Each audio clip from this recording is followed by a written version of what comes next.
मेरा मुर्शद प्यारा आया।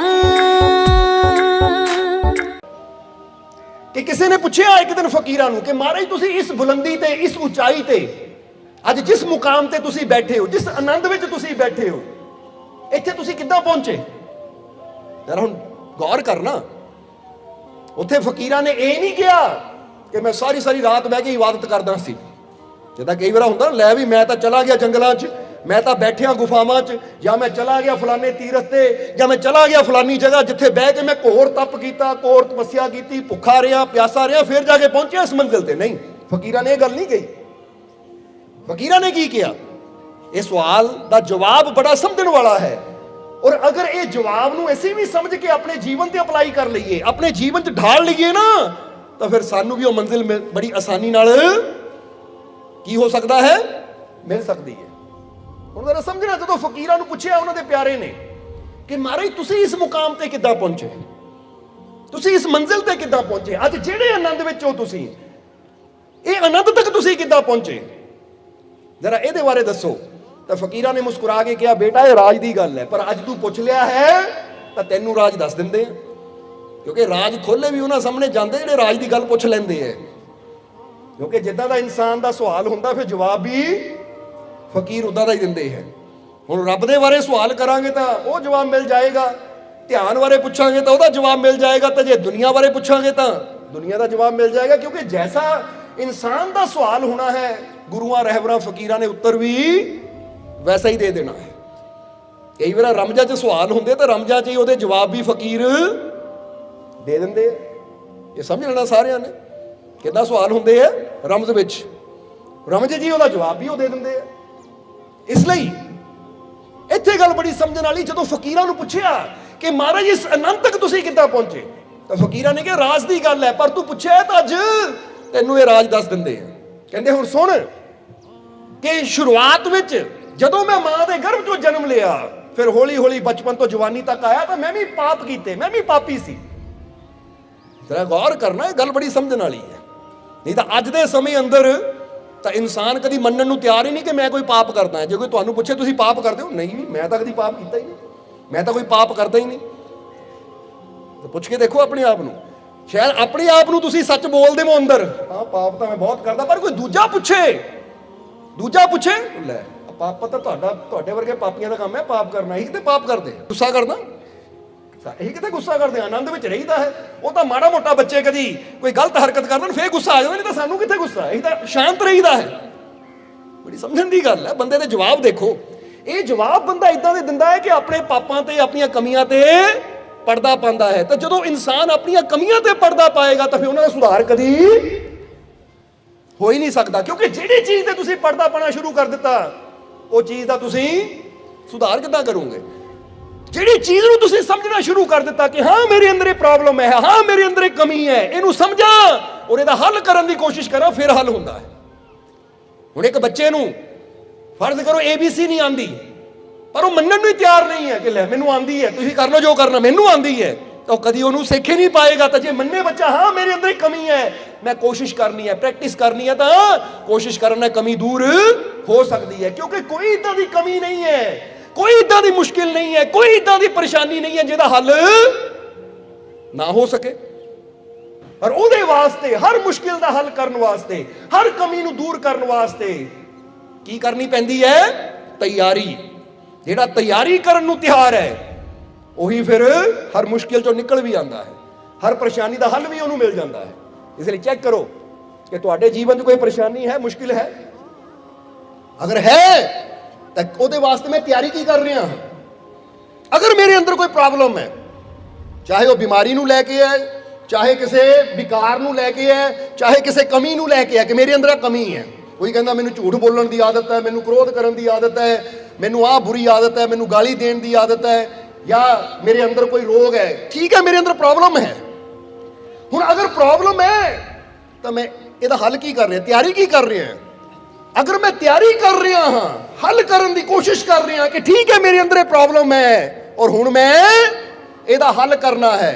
अगर मैनूं नहीं पता इहदे हल दा तो मैं जावां उन्हां दे कोल जिन्हां नूं इह हल दा पता है, उन्हां दे कोल जाके समझां, सुना, सिखा, और फिर कोशिश करा तो फिर बड़ी तो बड़ी प्रॉब्लम का हल हो सकता है। ये गल याद रखना कि जिंदगी बड़ी छोटी है। ये बंदा सोचे कि जिंदगी छोटी है, मैं आप ही प्रॉब्लम नू समझ के आप ही हल लभ के आप ही ਇਹਦਾ हल करना है, तो फिर ਇਹਦੇ ਚ कई साल गुजर जाते हैं। और अज की समझदारी की गल केड़ी हुंदी है कि अज जिहड़ी प्रॉब्लम तुहानू है ना, याद रखो ये कोई नवी नहीं है। ये प्रॉब्लम विच लखां ही लोग सी और लखां ही ਇਹਦਾ हल करके प्रॉब्लम चों निकल चुके हैं। बस जरूरत है सानू ਉਹਨਾਂ ਦੀ ਜ਼ਿੰਦਗੀ ਨੂੰ ਸਮਝ ਕੇ ਉਹਨਾਂ ਨੇ ਕੀ ਅਪਲਾਈ ਕੀਤਾ, ਕਿਹੜੇ ਰਸਤੇ ਚੱਲ ਕੇ ਪ੍ਰੋਬਲਮ ਚੋਂ ਨਿਕਲੇ, ਅਸੀਂ ਵੀ ਉਹਨਾਂ ਦੀ ਲਾਈਫ ਤੋਂ ਸਿੱਖਿਆ ਲੈ ਕੇ ਸਮਝ ਕੇ ਜਦੋਂ ਰਸਤੇ ਚਲਾਂਗੇ ਤਾਂ ਸਾਡੀ ਪ੍ਰੋਬਲਮ ਦਾ ਹੱਲ ਵੀ ਹੋ ਜਾਏਗਾ। ਸਮਝਦੇ ਹੋ ਕਿ ਨਹੀਂ? ਇਹਨੂੰ ਇਦਾਂ ਸਮਝ ਲਓ ਕਿ ਇੱਕ ਜੰਗਲ ਵਿੱਚ ਇੱਕ ਪਿਆਸਾ ਇਨਸਾਨ, ਉਹਨੂੰ ਪਤਾ ਨਹੀਂ ਹੈ ਕੂਆ ਕਿੱਥੇ ਹੈ, ਉਹਨੂੰ ਪਤਾ ਨਹੀਂ ਹੈ ਪਾਣੀ ਕਿੱਥੇ ਹੈ। ਹੁਣ ਉਹ ਬੜਾ ਪਿਆਸ ਨਾਲ ਤੜਫ ਰਿਹਾ ਹੈ और तड़फ रहा है प्यास के नाल, लभ रहा है कुआं, लभ रहा है पानी नूं, पर किते पानी का पता ही नहीं है उन्होंने कि जंगल च है कित्थे, किहड़ी दिशा च जावां, लैफ्ट जावां, राइट जावां, सीधे जावां, पिछे जावां, किधर जावां मैं, सज्जे खब्बे अगे पिछे किधर जावां, उन्होंने पता ही नहीं है। 4 कदम इधर जाता है, परेशानी नाल इधर जाता है, फिर इधर जाता, कुआं नहीं मिल रहा। तो एक आदमी अगे आंदा है जिन्हों जंगल बारे सब कुछ पता है।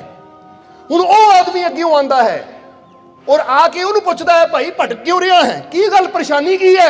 अग्यों कवे, चलो बड़ा ज्ञानी आया है, पिछे हो, प्रॉब्लम मेरी है, परेशानी मेरी, हल भी मैं करना है। ओदी गल सुने ही ना, ओदी गल मन्ने ही ना कि जा मैं तेरी गल नहीं मानता, मैं तेरी गल नहीं सुनता, मैं सब तो समझदार है, जो तू दसना मैनू पहले ही पता है, तेनू दसन की की लोड़ है, ते तू मैं क्यों पूछा। इसलिए ओदी गल सुने ही ना तो फिर की होएगा, फिर की होएगा, पानी भी नहीं मिलना और पानी की तलाश में पता भी नहीं जाना कित्थे है, तो शायद पानी लभदा लभदा अपनी जान ही गुआ बैठे। तो अगर वो सुन लैंदा कि हाँ जी भाई तुसी जंगल दे बारे जानते हो, तुसी अग्यों आ रहे हो, तुहानू पता होएगा कि मैनू आ प्रॉब्लम है, मैनू प्यास लगी हुई है, कि तुहानू पानी का पता है? अगला कह दे हाँ मैनू पानी का पता है, चल मैं तेनू नाल लै जांदा हाँ, क्योंकि कई बार समझाए तो भी बंदे नू समझ नहीं आती, मैं तेनू नाल ले जांदा हां, तो फिर की होएगा, ओदी जान भी बच जाएगी, समा भी बचेगा, तड़फ भी घट जाएगी। क्योंकि जो दिशा का पता लग जाता है सही केड़ी है, तो बंदे नूं एक हौसला मिल जाता कि हुण थोड़ी देर च मैं अपनी मंजिल तक पहुंच जाना है। इहनूं कहंदे समझदारी। अज जीवन च इदां ही सानूं समझना पैना है कि साडे जीवन च भी प्रॉब्लमां बड़ियां है, परेशानियां बड़ियां है, तकलीफां बड़ियां है। समझदे हो कि नहीं? हुण जे बंदा सोचे ले मैं आप ही अकलमंद हां, आप ही हल कर लूं, आप ही लभ लूं, तो फिर तो कई बार प्रॉब्लम का हल लभदियां बंदे की जिंदगी गुजर जाती, तो बंदा तड़फदा तड़फदा ही मर जाता है। हुण गुरु रहबर किहड़ा काम करते हैं, संत फकीर किहड़ा काम करते हो, यही तो काम करते हैं। वो समझ चुके हैं दुनिया के हालातों नूं। क्योंकि एक गल हमेशा याद रखना, जिद्दां असीं कई बार दसीदा है कि दुख परेशानियां बाहरले हालातां करके घट हुंदियां है, तो अपनी ना समझी करके, अपनी अज्ञानता करके ज्यादा होंदियां है। ये गल याद रखना, लिख लियो, नोट कर लियो अपने दिल च कि कई बार बंदा कहता बाहरले हालातां करके मैं दुखी हुंदा हां, या बाहरली प्रॉब्लम करके मैं दुखी हुंदा हां, तो बाहरले हालातां करके असीं घट दुखी हुंदे हां। इहनूं इदां समझ लो, जे 100% दुख है ना साडे, तो 5-7% ही बाहरले हालात साडे दुख का कारण बनते हैं। ज्यादातर असीं 93 या 95% दुखी अपनी अज्ञानता, अपनी ना समझी, अपने अंदरलियां कमियां करके हुंदे हैं। बोलो समझदे हो कि नहीं? क्योंकि इंसान के अंदर कमी है, इंसान नूं जिंदगी जीण दा ढंग नहीं है। इसलिए बाहरले हालात जदों मर जे बिगड़दे है, तो इंसान सोचदा लै बई मैं तां गया, मैं तां मर गया, मैं तां दुखा ना भर गया। हालांकि अगर बंदे अंदर ज्ञान होवे, समझ होवे, तो वह बाहरले हालात बंदे दा कुछ नहीं बिगाड़ सकते। इसलिए असीं तुहानूं कहांगे कि जिंदगी जीनी है ना, ये जीवन जीना है, तो पढ़ो संतां गुरुआं रहबरां दी लाइफ नूं, उन्हां दे जीवनी नूं कि उन्होंने किद्दां दे हालातां विच अपना जीवन जिया। अज बंदा कहता है मैं तो शांत रहना सी, पर उहदे करके मैनूं गुस्सा आ गया, ਉਹਦੀਆਂ ਹਰਕਤਾਂ ਨੇ ਮੇਰੇ ਅੰਦਰ ਕ੍ਰੋਧ ਪੈਦਾ ਕਰ ਦਿੱਤਾ, ਉਹਦੀਆਂ ਹਰਕਤਾਂ ਨੇ ਮੇਰੇ ਅੰਦਰ द्वेष पैदा कर ਦਿੱਤਾ, नफरत पैदा कर ਦਿੱਤੀ, ਉਹਦੀ ਕਰਨੀ ने मेरे अंदर नफरत पैदा की। ਉਹਦੀਆਂ ਹਰਕਤਾਂ ਨੇ ਮੇਰੇ ਅੰਦਰ ਕ੍ਰੋਧ ਗੁੱਸਾ ਪੈਦਾ ਕੀਤਾ। ਅੱਜ ਬੰਦਾ ਆਪਣੀ ਕਮੀ ਨਹੀਂ ਸਮਝਦਾ, ਦੋਸ਼ ਦਿੰਦਾ ਹੈ ਦੂਜੇ ਨੂੰ। ਤੇ ਅਸੀਂ ਇੱਥੇ ਸਵਾਲ ਕਰਨਾ ਚਾਹਾਂਗੇ ਉਹਨਾਂ ਨੂੰ ਜਿਹੜੇ ਇਹ ਗੱਲ ਕਹਿੰਦੇ ਐ ਕਿ ਦੂਜੇ ਦੀਆਂ ਹਰਕਤਾਂ ਕਰਕੇ, ਦੂਜੇ ਦੀਆਂ ਗੱਲਾਂ ਕਰਕੇ, ਦੂਜੇ ਦੇ ਕਰਕੇ ਮੈਨੂੰ ਗੁੱਸਾ ਆਇਆ, ਦੂਜੇ ਦੇ ਕਰਕੇ ਮੇਰੇ ਅੰਦਰ ਨਫ਼ਰਤ ਪੈਦਾ ਹੋਈ। ਤੇ ਅਸੀਂ ਕਵਾਂਗੇ ਕਿ ਪੂਰੇ ਰੋਮਨ ਸਾਮਰਾਜਿਆਂ ਨੇ, ਰੋਮਨ ਸੈਨਾ ਨੇ, ਰੋਮਨ ਰਾਜਿਆਂ ਨੇ ਪੂਰੀ ਕੋਸ਼ਿਸ਼ ਕੀਤੀ ਜੀਸਸ ਦੇ ਅੰਦਰ ਗੁੱਸਾ ਪੈਦਾ ਕਰਨ ਦੀ, ਨਫ਼ਰਤ ਪੈਦਾ ਕਰਨ ਦੀ, द्वेष पैदा करन दी, हत्थां च किल भी ठोके, पैरां च किल ठोके, सलीब ते भी चढ़ाया, पर की वो जीसस दे अंदर क्रोध पैदा कर पाए, नफरत पैदा कर पाए? की वो जीसस दे अंदर, जीसस क्राइस्ट दे अंदर कोई बैर भावना पैदा कर पाए? नहीं, क्योंकि जिंदगी सी, अपने आप नूं उन्होंने काबू कीता सी, अपने अंदर नूं कंट्रोल कीता सी कि बाहरले कोई चीज, बाहरला कोई हालात मेरे अंदर नफरत नूं, क्रोध नूं पैदा नहीं कर सकता, क्योंकि मैं अपने आप नूं जित्या होया है। इनू कहंदे असली विजेता, इनू कहंदे असली लाइफ, क्योंकि पूरा कंट्रोल मेरी जिंदगी दा मेरे हाथ च है। जे दूजे दी थोड़ी जी हरकत नाल मेरे अंदर क्रोध आ गया, दूजे दी थोड़ी जी गल नाल मेरे अंदर नफरत पैदा हो गई, तो इसदा मतलब मेरी जिंदगी दा कंट्रोल मेरे हाथ च नहीं है, ये दूजे दे हाथ च है कि दूजा चाहे मेरे अंदर गुस्सा भर देवे, दूजा चाहे मेरे अंदर नफरत भर देवे, फिर तुहाडी जिंदगी ना होई तुसी डस्टबिन हो गए कि जेड़ा मर्जी आवे आके जो मर्जी पा जावे। फिर जिंदगी कादी तुहाडी? एक डस्टबिन हुंदा ना, डस्टबिन यानी पंजाबी च ओनू कह दी एक कचरा पाण वाला बैग, कि बंदा कहता कचरा पिया इत्थे, एक टोकरी रखी हुंदी है कचरे दी, या एक बंदे ने ना बोरी रखी हुंदी है जी कचरा पाया हुंदा है। हुण जेड़ा भी आंदा है वो जो भी खांदा चक के कचरा च पा दिंदा है, ਇਹਦਾ मतलब डस्टबिन की कोई जिंदगी नहीं है, जो है जो भी मर्जी च पा जावे, कोई थुक जावे, कोई गंदगी पावे, कोई पानी, कोई जो भी, यानी जो भी है ना सिट सकदा ਉਹਦੇ ਚ। ਹੁਣ जरा सोचो अगर कोई भी आके ਤੁਹਾਡੇ अंदर नफरत पैदा कर जावे, ਉਹਦੀ हरकत की मेरे अंदर गुस्सा आ गया, यानी ਉਹਦਾ ਤੁਹਾਡੇ अंदर गुस्सा भर दिता, क्योंकि ਤੁਸੀਂ भी ਤਾਂ डस्टबिन ਨੂੰ ਭਰਦੇ ਹੋ ਨਾ गंदगी नाल, कूड़े नाल, कचरे नाल। हुण कोई आवे कचरा भर जावे तुहाडे अंदर, कोई आवे बुराई भर जावे, नफरत भर जावे तुहाडे अंदर, तां तुहाडे च तां डस्टबिन च फर्क ही रह गया। फिर तुहानूं होना चाहिदा ओए तू कढ गाली मैनू, तू बोल बुरा मैनू, मैं कोई डस्टबिन नहीं है कि तू मेरा कचरा मेरे च पा जावे। ओ मेरी जिंदगी है, मेरा जीवन है, तेरियां गल्लां नाल मेरे अंदर कचरा नहीं जाएगा, मेरे अंदर आनंद रहेगा, प्यार रहेगा, शांति रहेगी, क्योंकि मैं अपने मालिक दा प्यारा हां। इहनूं कहंदे जिंदगी दा कंट्रोल। बंदा दूजे नूं दोष दिंदा है कि ले भी दूजे दी हरकतां करके, दूजे दी करनी करके मैनूं गुस्सा आ गया, मैं तां नफरत करदा ही नहीं, पर उन्हें हरकत इदां दी कीती। ਅਸੀਂ ਕਹਿੰਦੇ सोचो सोचो जिद्दां जीसस क्राइस्ट की गल की कि तुहाडे नाल कोई बुरा बोलिया ही होएगा, किसी ने गाली कड्डी होएगी, किसी ने हाथ ही चक्या होएगा तुहाडे ते, पर किल्लां तां नहीं ठोकियां हाथां 'च, सलीब ते तां नहीं चढ़ाया तुहानूं पैरां 'च किल्लां ठोक के, या गुरुआं वांगू तत्तियां तवियां ते तां नहीं बिठाया ना, या महात्मा बुद्ध मांगो या महावीर मांगो। महात्मा बुद्ध के पिछे कुत्ते छड्डे गए, किन्ना उन्होंने तकलीफां दित्तियां गईयां, मुहम्मद साहब दे पत्थर मारे गए, महावीर दे कन्नां 'च किल्लां ठोक दित्तियां गईयां।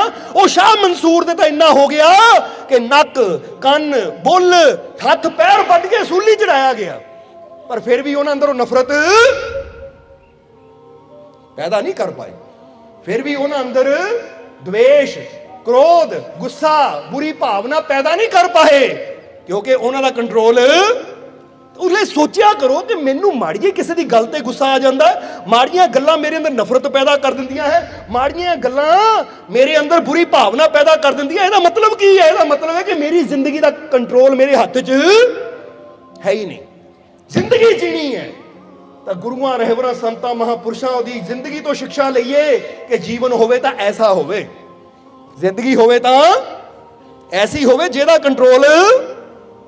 फिर तुहानूं कहांगे कि डस्टबिन ना बनो कि जेड़ा आवे माड़ी गल करके कचरा पा जावे तुहाडे अंदर, क्योंकि नफरत की है, क्रोध की है, बुरी सोच की है, निंदिया की है, चुगली की है, बुरी भावना की है।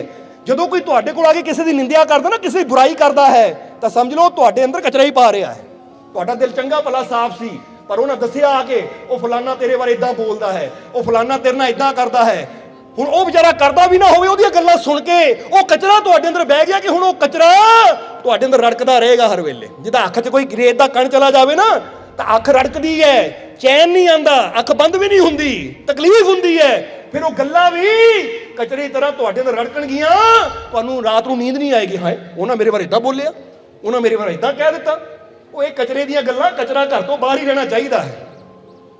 ਇਸ ਲਈ ਜਿੱਦਾਂ ਆਪਣੇ ਦੁਨਿਆਵੀ ਯਾਨੀ ਮਕਾਨ ਦਾ ਖਿਆਲ ਕਰਦੇ ਹੋ ਨਾ ਕਿ ਇਹਦੇ ਅੰਦਰ ਕਚਰਾ ਨਾ ਆਵੇ, ਇਸੇ ਤਰ੍ਹਾਂ ਆਪਣੇ ਆਹ ਮਕਾਨ ਦਾ ਵੀ ਖਿਆਲ ਕਰਿਆ ਕਰੋ। ਇਹ ਜਿਸਮ ਵੀ ਇੱਕ ਰੂਹ ਦਾ ਘਰ ਹੈ, ਜਿਹੜੀ ਆਤਮਾ ਰਹਿੰਦੀ ਹੈ ਨਾ, ਉਹਦਾ ਮਕਾਨ ਹੈ ਤੁਹਾਡਾ ਸਰੀਰ। ਇਹਦਾ ਵੀ ਖਿਆਲ ਰੱਖਿਆ ਕਰੋ ਕਿ ਜੇ ਮੈਂ ਚਾਹੁੰਦਾ ਮੇਰੀ ਆਤਮਾ ਸਕੂਨ 'ਚ ਰਵੇ, ਸ਼ਾਂਤੀ 'ਚ ਰਵੇ, ਜਿੱਦਾਂ ਬੰਦਾ ਕਹਿੰਦਾ ਨਾ ਕਿ ਮਰਨ ਤੋਂ ਬਾਅਦ ਮੇਰੀ ਆਤਮਾ ਨੂੰ ਸ਼ਾਂਤੀ ਮਿਲੇ, ਤਾਂ ਯਾਦ ਰੱਖੋ ਜੇ ਜੀਂਦੇ ਜੀ ਸ਼ਾਂਤੀ ਨਾ ਤੁਹਾਡੀ ਆਤਮਾ ਨੂੰ ਮਿਲੀ ਤਾਂ ਮਰਨ ਤੋਂ ਬਾਅਦ ਕੀ ਮਿਲਣੀ ਹੈ। ਇਹ ਗੱਲ ਹਮੇਸ਼ਾ ਯਾਦ ਰੱਖਣਾ। ਪਰ ਮਰਨ ਤੋਂ ਬਾਅਦ ਤਾਂ ਕਹਿ ਦਿੱਤਾ ਜਾਂਦਾ ਕਿ ਹੋ ਗਈ ਉਹਦੀ ਆਤਮਾ ਸ਼ਾਂਤ, ਕਿਉਂਕਿ ਨਜ਼ਰ ਨਹੀਂ ਆਉਂਦੀ। ਇਸ ਲਈ ਜੋ ਮਰਜ਼ੀ ਕਹਿ ਦਿਓ ਸਵਰਗ ਚਲੀ ਗਈ, ਕਹਿ ਦਿਓ ਫਲਾਨੀ ਜਗ੍ਹਾ ਚਲੀ ਗਈ ਉਹ, ਕਿਉਂਕਿ ਕਿਹੜਾ ਨਜ਼ਰ ਆਉਂਦੀ ਹੈ। ਪਰ ਜੀਂਦੇ ਜੀ ਜਿਹਨੇ ਆਨੰਦ ਨੂੰ ਜਾਣਿਆ ਹੈ ਤੇ ਅੱਗੇ ਵੀ ਉਹੀ ਆਨੰਦ ਨੂੰ ਪਾਏਗਾ। ਜੀਂਦੇ ਜੀ ਹਰ ਵੇਲੇ ਤੂੰ ਮੈਂ ਹੋਈ ਜਾਵੇ, ਜੀਂਦੇ ਜੀ ਕ੍ਰੋਧ ਕਰੀ ਜਾਵੇ, ਗਾਲਾਂ ਦੇਈ ਜਾਵੇ, ਬੁਰਾ ਬੋਲੀ ਜਾਵੇ, ਤਾਂ ਮਰਨ ਤੋਂ ਬਾਅਦ ਕਹਿਣਾ ਲਓ ਜੀ ਇਹਨਾਂ ਦੀ ਆਤਮਾ ਨੂੰ ਸ਼ਾਂਤੀ ਮਿਲ ਗਈ। ਉਹ ਜੀਂਦੇ ਜੀ ਨਹੀਂ ਮਿਲੀ ਤਾਂ ਮਰਨ ਤੋਂ ਬਾਅਦ ਕੀ ਮਿਲ ਜਾਣੀ ਹੈ।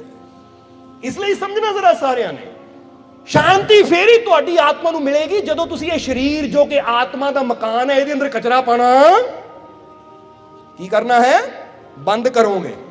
ਨਹੀਂ ਤਾਂ ਤੁਸੀਂ ਅੱਜ ਹੀ ਕਰਕੇ ਦੇਖ ਲਿਓ ਕਿ ਆਪਣੇ ਘਰ ਦੇ ਅੰਦਰ ਹੀ ਨਾ ਡਰਾਇੰਗ ਰੂਮ ਹੋਵੇ, ਬੈਡਰੂਮ ਹੋਵੇ, ਥੋੜਾ ਜਿਹਾ ਕਚਰਾ ਖਿਲਾਰ ਦਿਓ, ਗੋਬਰ ਵਗੈਰਾ ਗੰਦਗੀ ਖਿਲਾਰ ਦਿਓ, ਦੇਖਿਓ ਤੁਹਾਨੂੰ ਚੈਨ ਨਹੀਂ ਆਏਗੀ, ਬੇਚੈਨੀ ਹੋ ਜਾਏਗੀ ਕਿ ਕਿੱਦਾਂ ਇਦਾਂ ਦੇ ਗੰਦੇ ਘਰ 'ਚ ਮੈਂ ਬੈਠਾ, ਘਰੋਂ ਬਾਹਰ ਜਾਣ ਨੂੰ ਦਿਲ ਕਰੇਗਾ।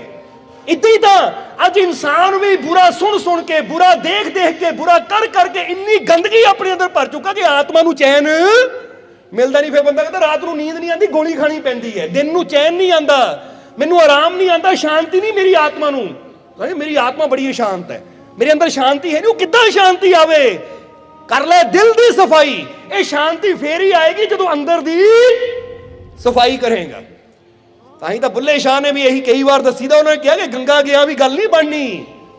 ਬੋਲੋ ਸਮਝਦੇ ਹੋ ਕਿ ਨਹੀਂ? ਨਾ ਹੀ ਮੱਕੇ ਗਿਆ ਗੱਲ ਬਣਨੀ ਹੈ, ਨਾ ਹੀ ਤਸਬੀਹ ਫੜਿਆ ਗੱਲ ਬਣਨੀ ਹੈ। ਗੱਲ ਬਣਨੀ ਕਦੋਂ ਹੈ? ਜਦੋਂ ਆਪਣੀ ਮੈਂ ਨੂੰ, ਆਪਣੇ ਹੰਕਾਰ ਨੂੰ, ਆਪਣੇ ਮਨ ਨੂੰ ਸਾਫ਼ ਕਰੇਗਾ।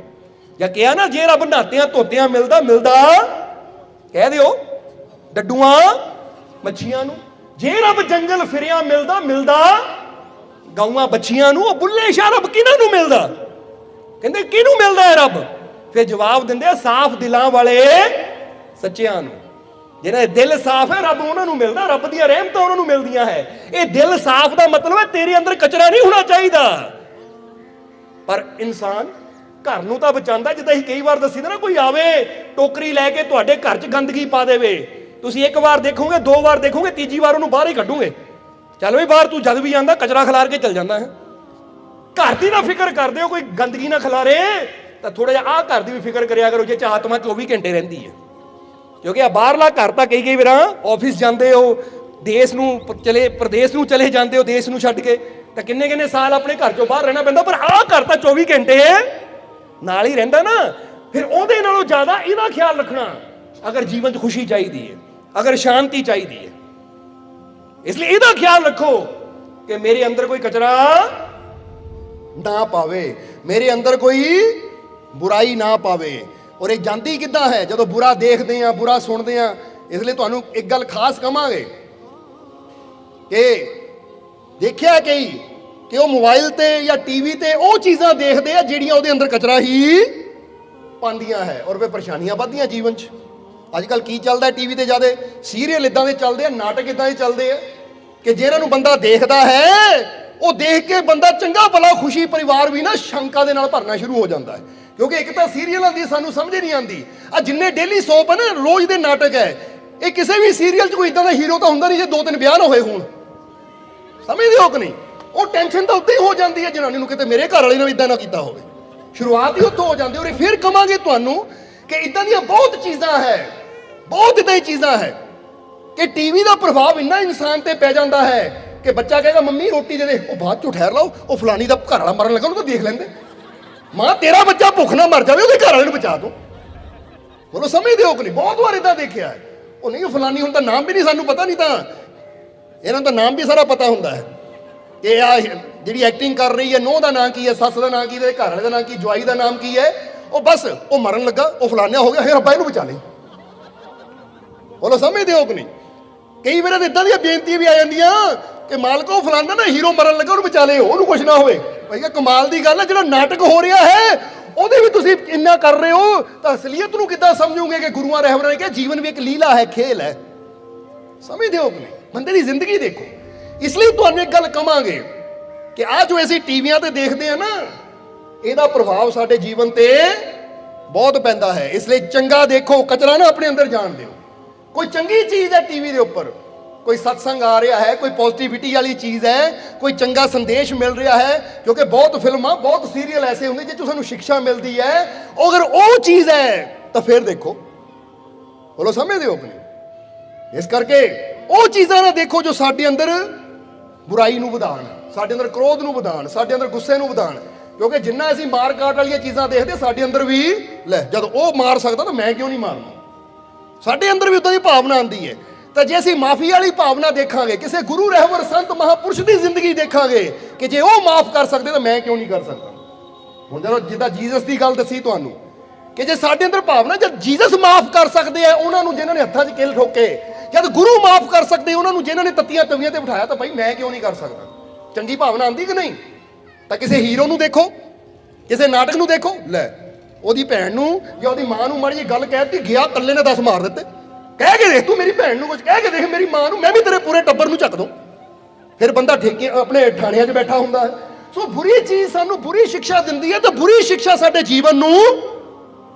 ਹੁਣ ਬੰਦਾ ਕਹਿੰਦਾ ਜੀ ਮੈਂ ਤਾਂ ਸਿਰਫ ਦੇਖਦਾ ਹੀ ਹਾਂ, ਦੇਖਣ ਨਾਲ ਕੀ ਹੁੰਦਾ? ਪਰ ਅਸੀਂ ਕਹਾਂਗੇ ਦੇਖਣ ਨਾਲ ਬਹੁਤ ਕੁਝ ਹੁੰਦਾ ਹੈ। ਇਸ ਲਈ ਅਸੀਂ ਸਿਰਫ ਬੋਲਦੇ ਹਾਂ। ਗੱਲ ਇੱਥੇ ਦੱਸਣਾ ਚਾਹਾਂਗੇ, ਜੇ ਬੰਦਾ ਸਿਰਫ ਸੁਣੇ ਨਾ ਤਾਂ ਸੁਣਨ ਦਾ ਅਸਰ ਘੱਟ ਹੁੰਦਾ, ਦੇਖਣ ਦਾ ਅਸਰ ਜ਼ਿਆਦਾ ਹੁੰਦਾ। ਇਸ ਲਈ ਜੋ ਆ ਦੇਖ ਕੇ ਆਨੰਦ ਆਉਂਦਾ ਨਾ ਸਤਸੰਗ ਨੂੰ, ਸਿਰਫ ਸੁਣ ਕੇ ਨਹੀਂ ਆਉਂਦਾ। ਇਸ ਲਈ ਇਹ ਤੁਹਾਡੇ ਤੇ ਨਿਰਭਰ ਹੈ ਕਿ ਤੁਸੀਂ ਦੇਖਣਾ ਕੀ ਹੈ। ਇਸ ਲਈ ਅੱਛਾ ਦੇਖਣ ਦੀ ਕੋਸ਼ਿਸ਼ ਕਰੋ। ਬੋਲੋ, ਸਮਝਦੇ ਹੋ ਕਿ ਨਹੀਂ? ਅੱਛਾ ਦੇਖਣ ਦੀ ਕੋਸ਼ਿਸ਼ ਕਰੋ। ਜਰਾ ਸਮਝਣਾ, ਜਿੱਦਾਂ ਨਾ ਇੱਕ ਬਹੁਤ ਬੜੇ ਵਿਚਾਰਕ ਹੋਏ ਹੈ ਸੁਕਰਾਤ, ਉਹ ਇੱਕ ਐਕਸਪੈਰੀਮੈਂਟ ਕਰਾਉਂਦੇ ਹੁੰਦੇ ਸੀ।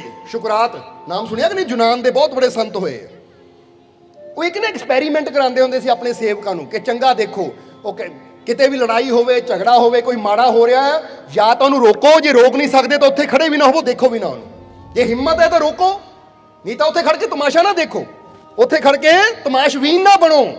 ਕਿਉਂਕਿ ਬੁਰਾ ਕਰਨ ਵਾਲਾ ਵੀ ਪਾਪੀ ਹੈ ਤਾਂ ਬੁਰਾ ਦੇਖਣ ਵਾਲਾ ਵੀ ਪਾਪੀ ਹੈ।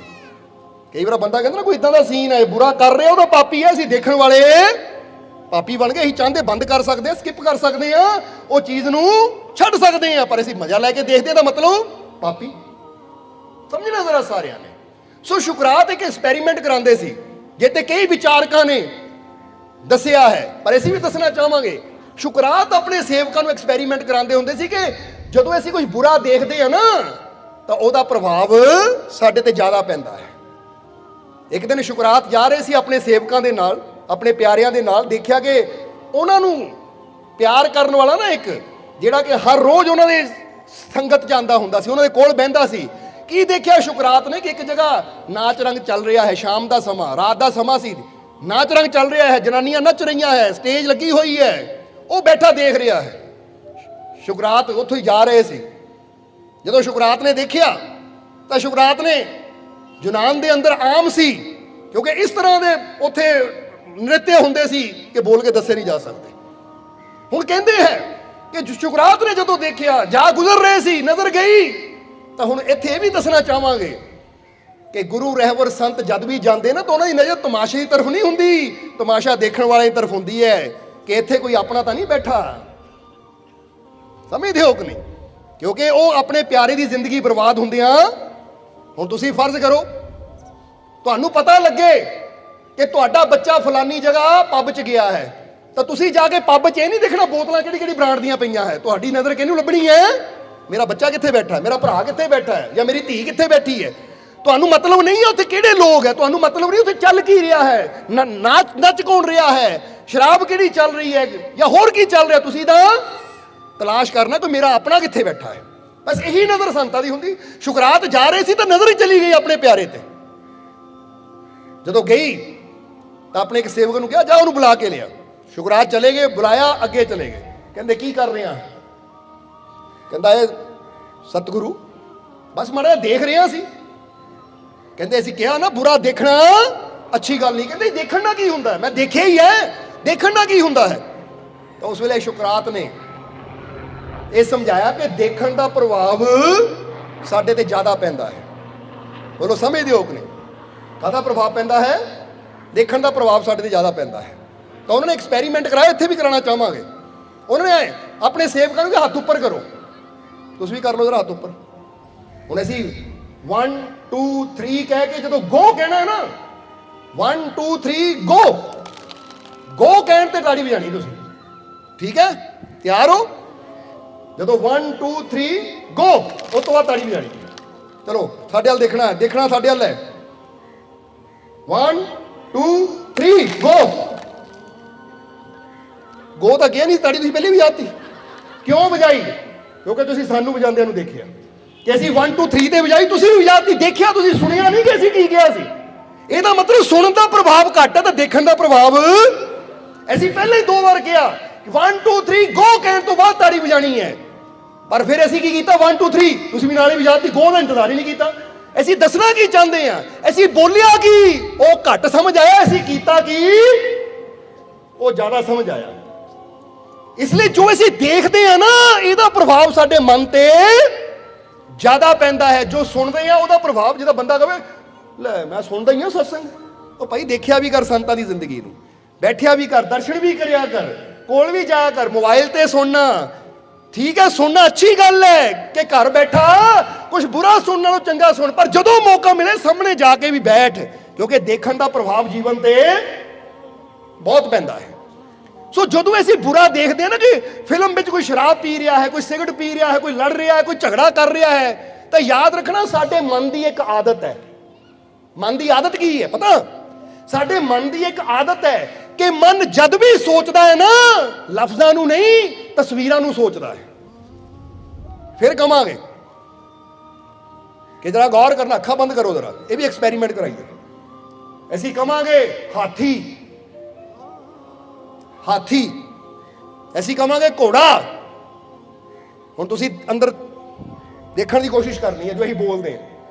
ਹਾਥੀ, ਘੋੜਾ, ਤਾਜ ਮਹਿਲ, ਸੇਬ, ਅੰਗੂਰ।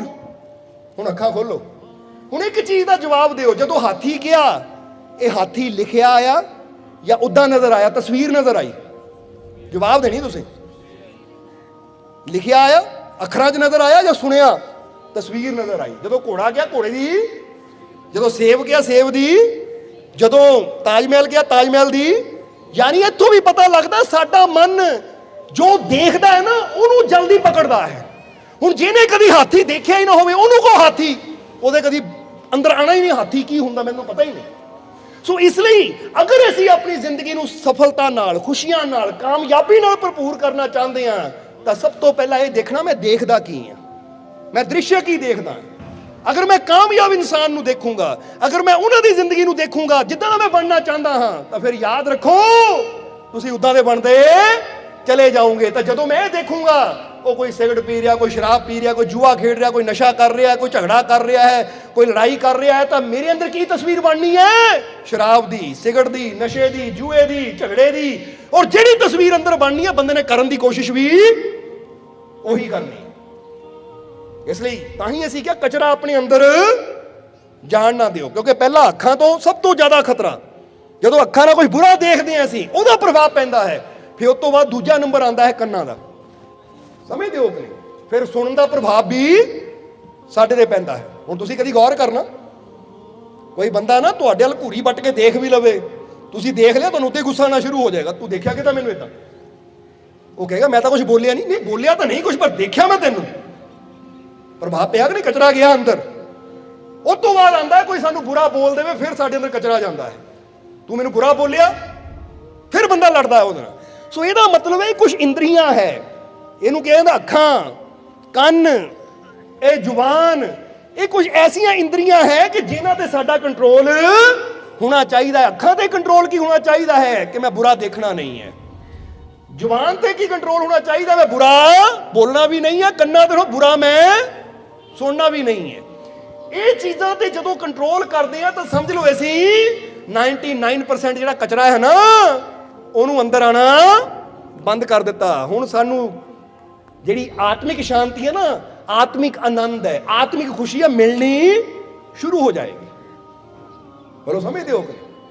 ਕਿਉਂਕਿ ਫਿਰ ਕਹਾਂਗੇ ਕਿ ਤੁਹਾਡੇ ਘਰ 'ਚ ਕਚਰਾ ਖਿਲਿਆ ਹੋਵੇ ਤਾਂ ਤੁਹਾਨੂੰ ਚੈਨ ਨਹੀਂ ਆਏਗੀ, ਬੇਚੈਨੀ ਜੀ ਹੋਏਗੀ, ਬਾਹਰ ਜਾਣ ਨੂੰ ਦਿਲ ਕਰੇਗਾ।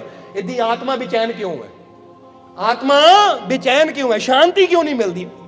ਕਿਉਂਕਿ ਅੰਦਰ ਵੀ ਇਨਸਾਨ ਨੇ ਇੰਨਾ ਕਚਰਾ ਇਕੱਠਾ ਕੀਤਾ ਗਿਆ ਹੈ ਕਿ ਨਾ ਰਾਤ ਨੂੰ ਚੈਨ ਨਾ ਦਿਨੇ ਚੈਨ, ਹਰ ਵੇਲੇ ਬੰਦੇ ਅੰਦਰ ਪਰੇਸ਼ਾਨੀ ਚੱਲਦੀ ਹੈ।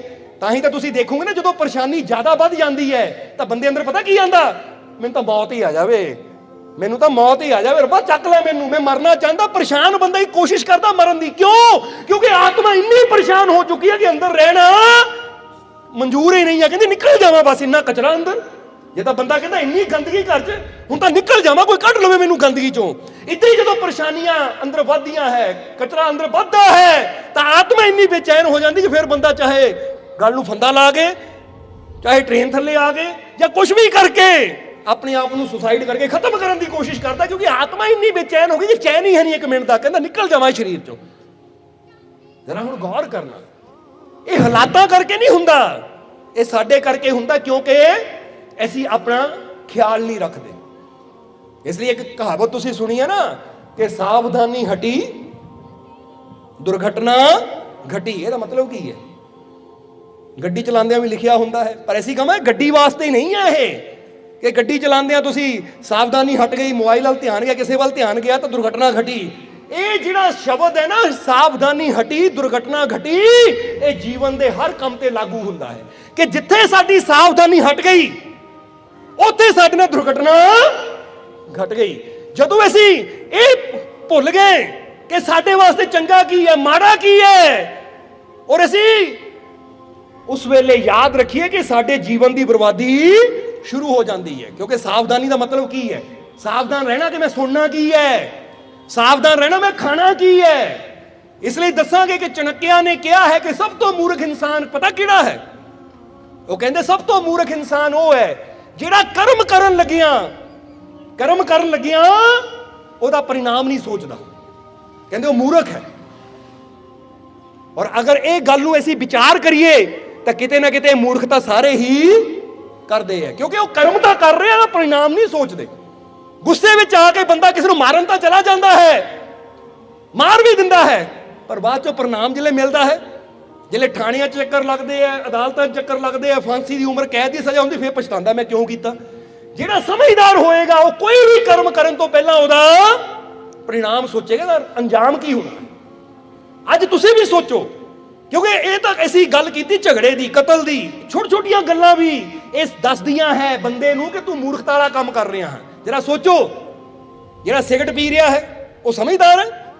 ਉੱਤੇ ਕੀ ਲਿਖਿਆ ਹੁੰਦਾ ਹੈ? ਕੋਈ ਨਸ਼ਾ ਕਰ ਰਿਹਾ ਹੈ, ਚਾਹੇ ਸ਼ਰਾਬ ਪੀ ਰਿਹਾ ਹੈ, ਉੱਤੇ ਸਾਫ਼ ਲਿਖਿਆ ਹੁੰਦਾ ਹੈ ਕਿ ਬਈ ਇਹ ਮੌਤ ਦਾ ਕਾਰਨ ਬਣਦਾ ਹੈ, ਇਹ ਤੁਹਾਡੇ ਕੈਂਸਰ ਦਾ ਕਾਰਨ ਬਣਦਾ ਹੈ, ਇਹ ਗੁਰਦੇ ਖਤਮ ਕਰ ਦਿੰਦਾ ਹੈ, ਲੀਵਰ ਨੂੰ ਖਤਮ ਕਰ ਦਿੰਦਾ ਹੈ, ਇਹ ਤੁਹਾਡੀ ਸਿਹਤ ਨੂੰ ਖਤਮ ਕਰ ਦਿੰਦਾ ਹੈ। ਹੁਣ ਬੰਦਾ ਪੀਣ ਲੱਗਿਆ ਨਹੀਂ ਸੋਚਦਾ ਕਿ ਇਹਦਾ ਪਰਿਣਾਮ ਕੀ ਹੋਣਾ ਹੈ। ਬਾਅਦ ਚੋਂ ਜਦੋਂ ਕੈਂਸਰ ਹੁੰਦਾ ਹੈ, ਗਲੇ ਦਾ ਕੈਂਸਰ ਹੁੰਦਾ, ਫਿਰ ਬੰਦਾ ਪਛਤਾਉਂਦਾ ਹੈ, ਫਿਰ ਕਹਿੰਦਾ ਰੱਬਾ ਮੈਨੂੰ ਬਚਾ ਲੈ।